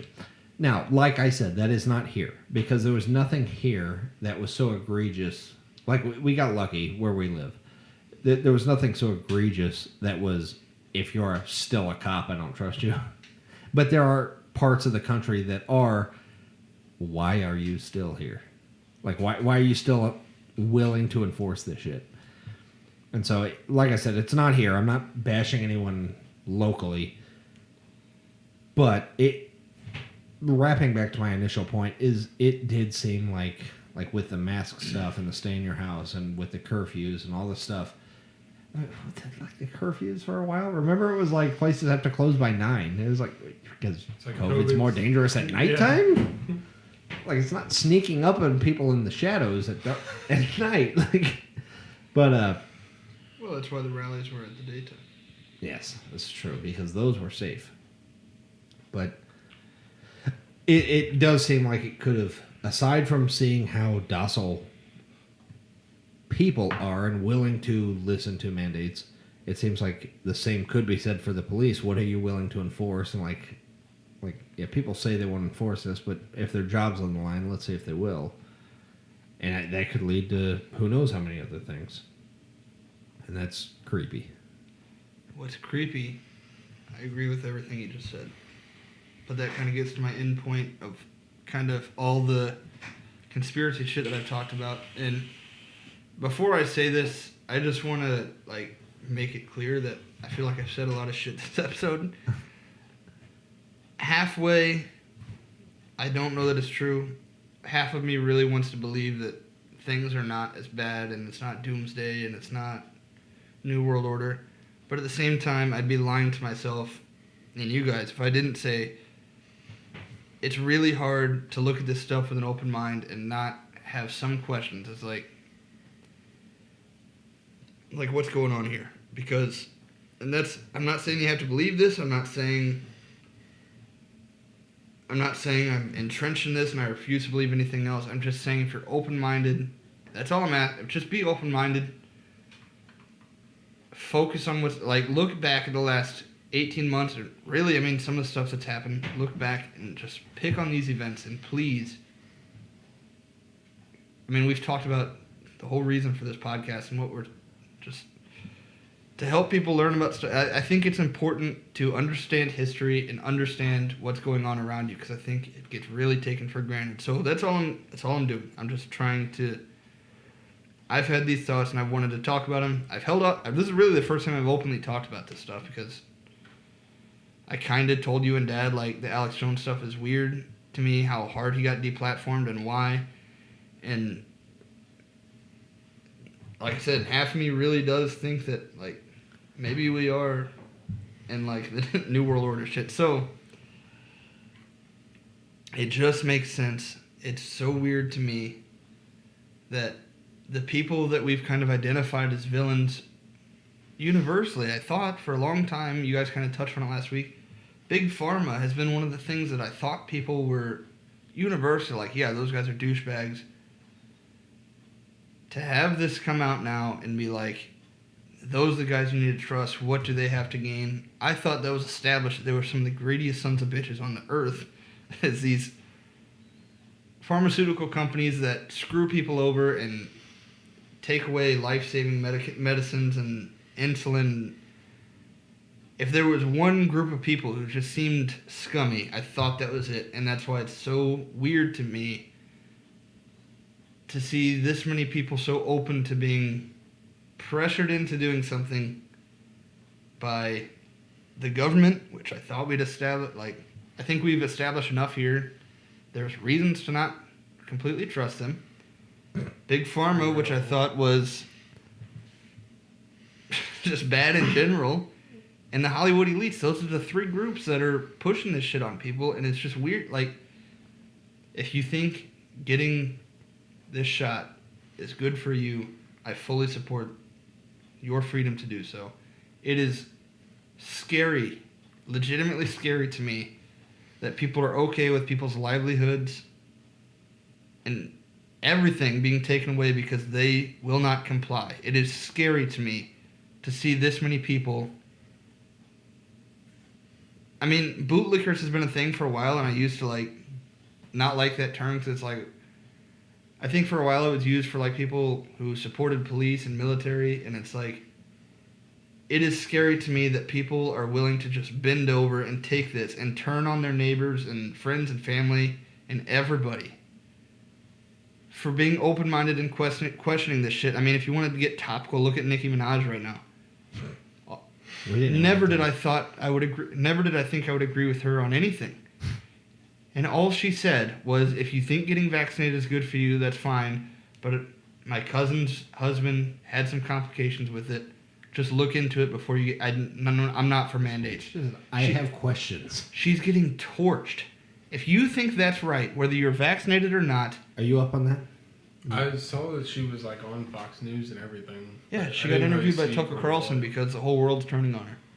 Because she tweeted. I know she canceled some shows because of the vaccine mandate. Well, she has not been traveling because she just had. Excuse me. She just had a kid, and I guess she canceled some shows for that, and then there was something she had to be vaccinated to be at, and all she said was, "I'm not vaccinated yet," because she wanted to learn more, and I wouldn't get vaccinated just to be at whatever it was, VMAs or whatever. VMAs or something. It's like you have to be vaccinated, and she's no, like, maybe it was the Met Gala. Maybe. There was something, she's like, that's not something that's worth just getting vaccinated just to be at that. Literally, she wasn't even tweeting anti-vaccine. She just said there may be possible complications. Just look into it. She said, here's why I haven't yet, because I have questions about it. And I'd recommend you look into it before you do it. And people were like, oh, I got it for this. And they're like, if you felt she said, if you felt it was right for you, then you made the right decision. I'm happy for you. That's all it was. That's controversial. And now she's like the figurehead for anti-vaxxers and... Who would have thought? Nicki fucking Minaj. Exactly. But that's what's so scary is how quickly they're turning on people. And like, you and I, we've had to stress about our jobs and shit over this shit just because for being open-minded and asking questions and just maybe that's not what... But it is scary to me. So you can call me a conspiracy theorist, whatever you want.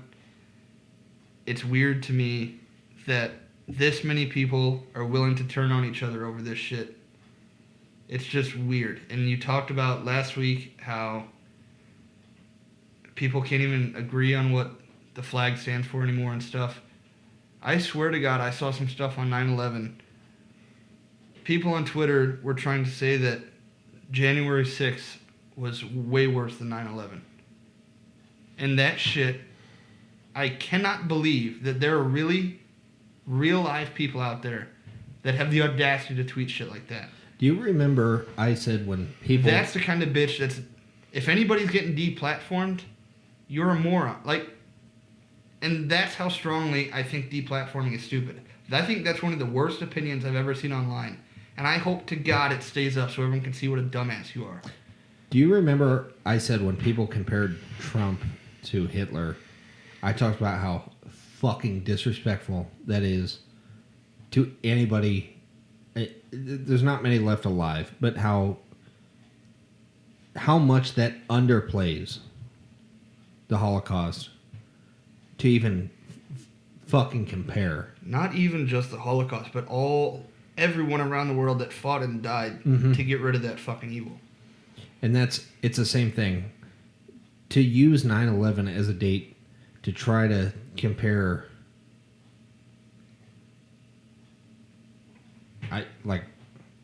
I'm gonna get fucking pissed because I've seen the same thing. And if there's one thing in recent time that I've had to scroll past because I'm gonna get pissed, and trust me, there's been plenty. I saw it too. People who try to act like anything that we've experienced in recent history is even fucking close to 9/11 is infuriating. And yeah, like you said, it's like I think the worst punishment for you, I could give a fuck about being deplatformed. Jesus Christ. I could give a fuck about being deplatformed if you think that that's any kind of punishment. I think what you deserve is for your words to live in infamy, for that to be up, and one day you be the person who dared fucking compare something like that to 9/11. To score some fucking likes and retweets on Twitter. Yeah. You sack of shit. That's one of the most disrespectful, disgusting things I think you could do. I had something I've been keeping in mind the whole time you were talking, when you were talking earlier about like the point of this podcast. And I think when I talk, and the reason that I feel the need to put disclaimers on everything, I even joked about like I put a disclaimer on every sentence I say, I think is because in my mind, the people that I picture hearing from, not necessarily the people I picture watching this, but the people that I picture hearing from about this. You know what I mean? Like, people might watch this and somewhat agree.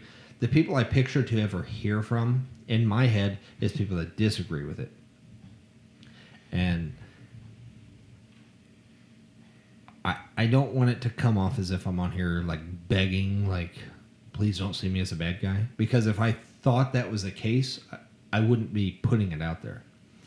The point is for you to hear our side of it. And it's like, I'm not trying to persuade anyone to agree with me. It's not like a pity thing. Like, like, please agree, please agree.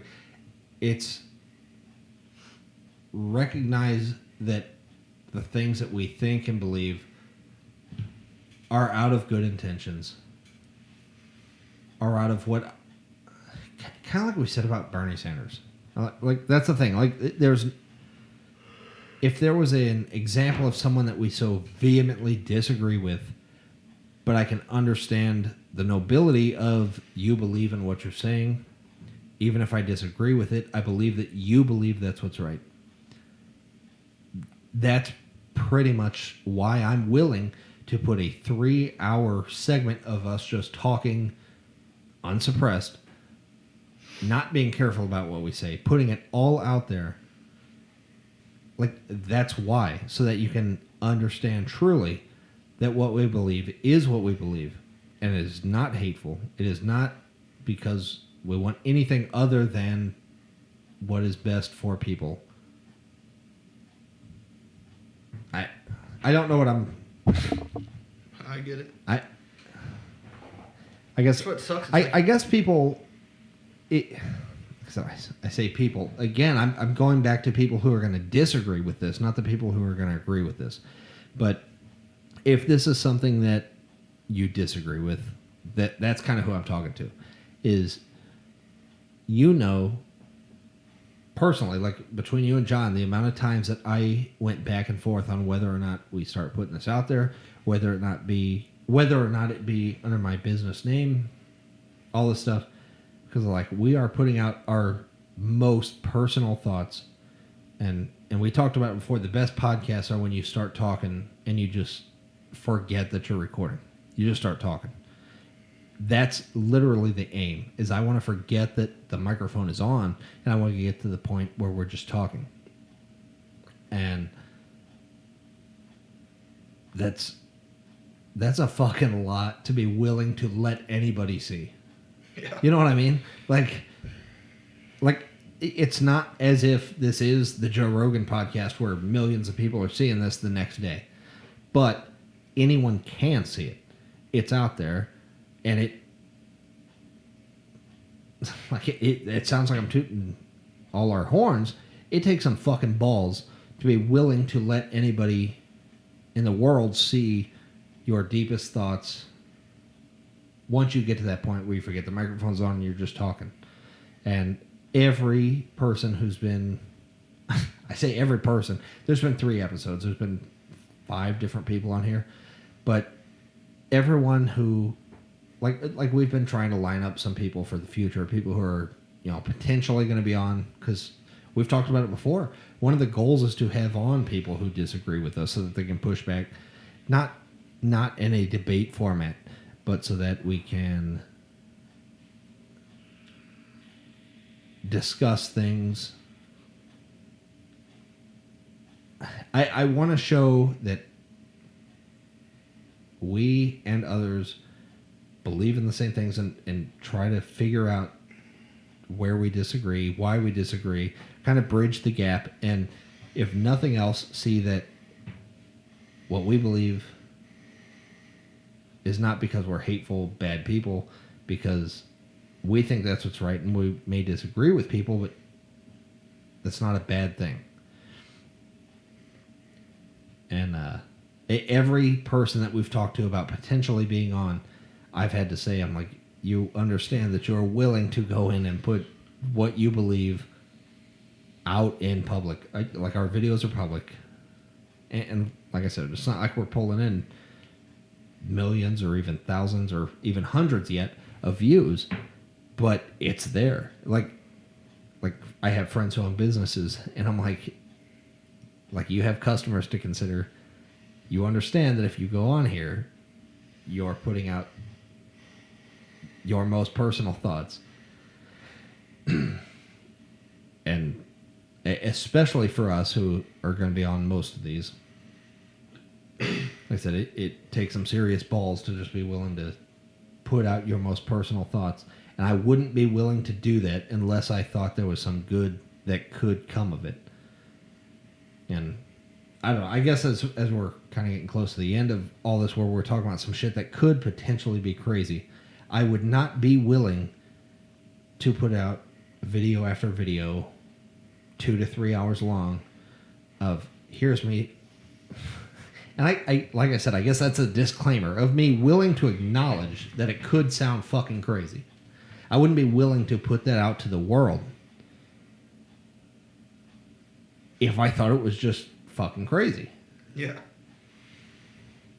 So I'm kind of rambling. I kind of got somewhere in between pissed and deep and thoughtful about it, but I just, like I said, the reason that every time I put a disclaimer on something is because I don't picture my best friends who agree with me watching this. I picture the person who's going to come at me in the worst fucking way possible. And that's why I keep putting these disclaimers, like, you know, the way that I do. And I want to stop doing it because, like I said, the podcast is called Unsuppressed. I'm not trying to suppress myself. First few episodes, we kind of get that message out there that we're all trying to come from a good place. And that's what I think is really cool about where we've landed with this is, like, the whole idea of this podcast is so strongly in support of the First and Second Amendment, like, pretty directly. And I think those are so important that's why we're willing to do this, because that's, like, I've said some stuff on this podcast in the last half hour that I'm glad you touched on it, because it may sound hateful. I've called people bitches and assholes. It comes off as hateful, but that's because I truly 100% firmly believe in the United States and the First and Second Amendment, and I do get upset when I see those things and this country threatened by people like that, people with malintent, and that's, I do get fired up, and I don't mean to be negative about it or hateful. It is out of love. Like, it comes from a place that I believe that this is the best country in the world, and it's because of the First and Second Amendment primarily, and people who try and take those away from us or anybody. Anybody I disagree with the most. It's one of my favorite quotes is, I may disagree with what you have to say, but I'll die for your right to say it. That's so important. I don't know if you've ever literally been in this situation, but in between, like, movies and stuff, you know the situation where, like say you see someone in a shit relationship and they're convincing themselves they're happy and they're like, this is not good for you. Yep. I guess that's kind of how it is like, even if I disagree with you, those are the people who are more likely to be in a relationship that I think is bad for them. And that's, like I said, I can continue to disagree with you. I'm not saying, I would love to persuade people to agree with me, I like everyone does. Like, it'd be cool if everyone thought the way I thought, in a way. But I guess, like, kind of talking about the conspiracies and stuff is like, when I see people, even if we're going to disagree anyway, if you're just taking what CNN and MSNBC tell you at wholesale, and you buy into the bullshit that Facebook feeds you and Twitter and all that, that seems like the toxic, ugly fucking relationship where it's like, we don't have to be friends anymore, but for the love of God, for yourself, get away from that. And that's kind of where it's at. It's like, I don't expect anyone to just see this and be like, you know what, they're right. Like, I want a gun now. You know, like, Exactly. you know what I mean? Like, I don't expect you to just buy into the club, but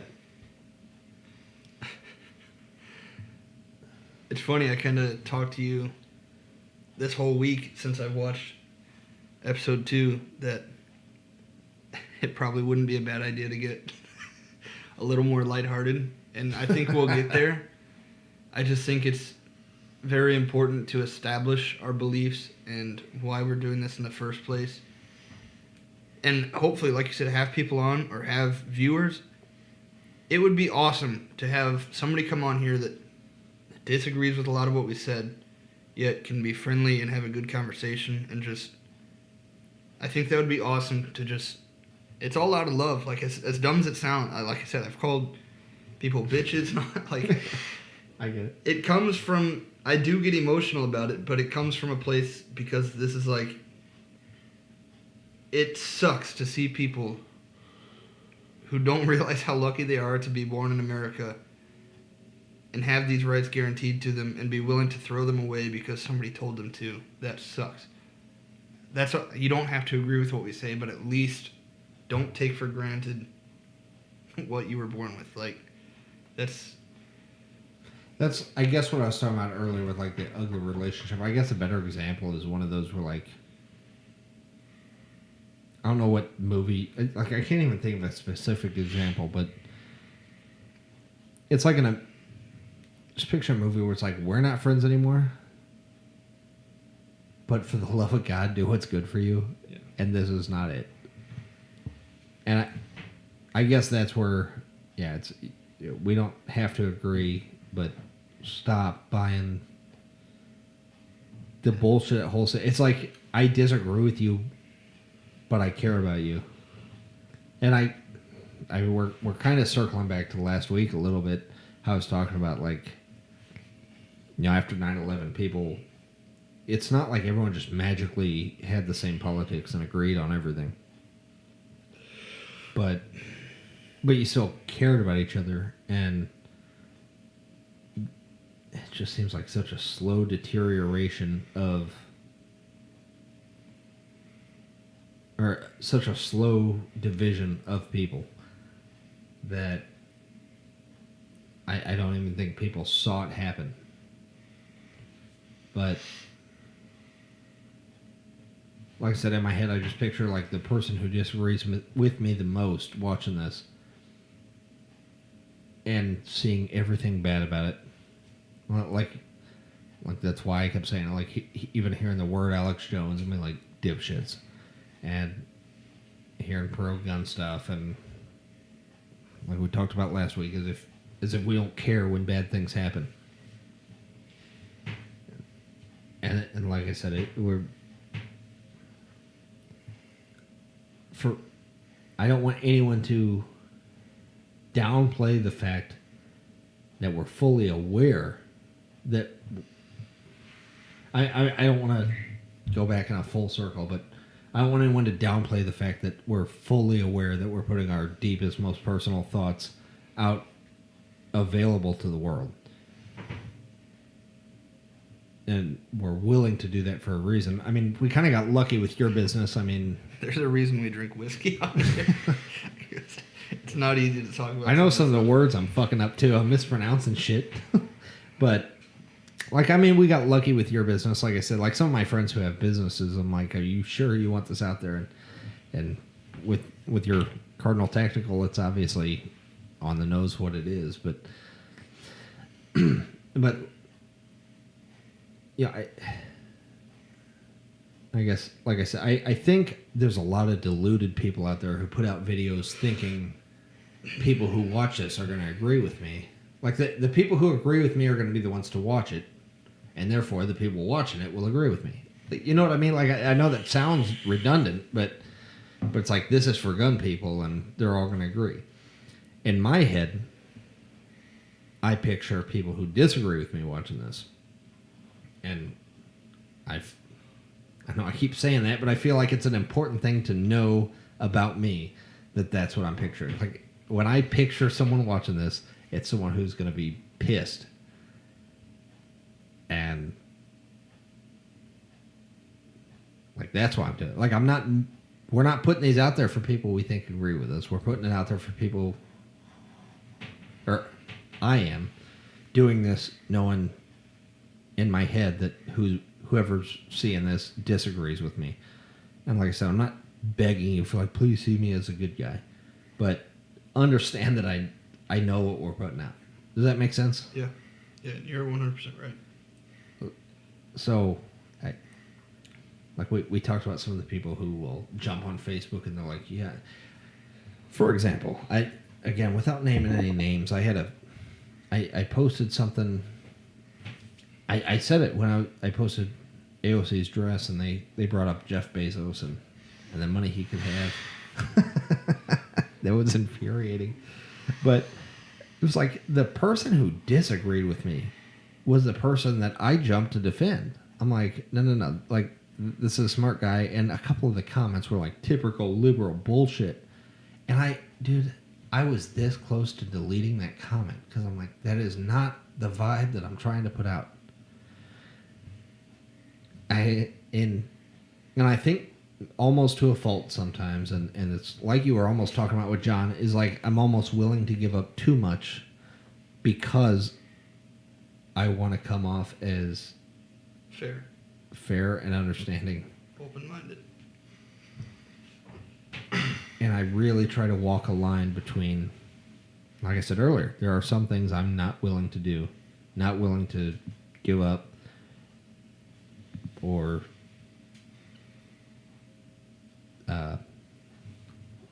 cede, or what's the Waver word? on. Yeah. Concede. Conceded somewhere else. There's some things I'm not willing to do that on. But at the same time, it is like I don't think people who just take a hateful view or a super partisan line on things, I don't think that gets us anywhere. Either side, I don't like that. And so, like I said, to a fault, sometimes I think I almost try too hard to be the not middle of the road, because that's what I'm saying. I'm very not middle of the road. People throw far right around too much, and I don't think that means what a lot of people think it means. Like, they'll show the far right, and they have fucking Nazis on the far right, and I would disagree with the fact that they were far right. The right wing socialists. I'm not far right in that. We pulled up last week the political compass. Political compass, and I'm like, that'd be fun to do it's for not all a of us. right and a left. There's 4 quadrants, and I'm the fucking opposite of authoritarian. So, if the Nazis were right, they were also up authoritarian. I'm lower right. I'm the opposite of authoritarian. We kind of touched on this earlier. It was like I said, regardless of what you're saying, if you're telling me the best answer is give me more power and I'll do what's right, I don't trust you for Correct. shit. Exactly. So I don't care if the Nazis were right or left. The Nazis were fucking horrible. Yeah. So, like I said, I am far right. That's what I'm saying. I'm owning that. I'm not trying to say I'm playing the middle ground. But I think sometimes I try too hard to be fair. And that's because I don't want people to see it as a hateful thing. And I think that's because hateful and far right have kind of been spun into the same thing. And I'm trying really hard to make that not the case. So I'm kind of ranting and getting in my own thoughts pretty hard, too. but it's not lost on me that this is public and available for everyone to see, and I play worst case scenario in my head. I'm not pretending that everyone who watches this is agreeing. So. Luckily, this will get taken down before more than 5 people can see it anyway. So if you're one of the 3 people that saw this before YouTube did, shout out to you guys. Yeah, Hopefully, some of what we said makes sense. The second that the auto text generation, whatever the fuck YouTube uses these days, sees Alex Jones, this bitch is gone. So, this is from my archives, I guess. Kind of a video journal. But, I don't know. We went from fun conspiracy theories to me being a real pain in the ass. And like Corey said, we're trying to make this lighthearted, and this podcast long term is meant to be everything not gun related and political and stuff like that. The Unsuppressed name was partly meant to be, we're not being careful about what we say, kind of like I mentioned, but at the same time, it's meant to be, we're kind of just going off on whatever. Like it's not hyper focused on the stuff that this channel is going to be. I feel like I keep posting it. We do have a lot of content coming up with firearm related stuff, and that's kind of the main focus of this overall channel. This podcast is kind of meant to be, what am I trying to say? The kind of like the exception. This is meant to be everything that's not everything else that the channel is.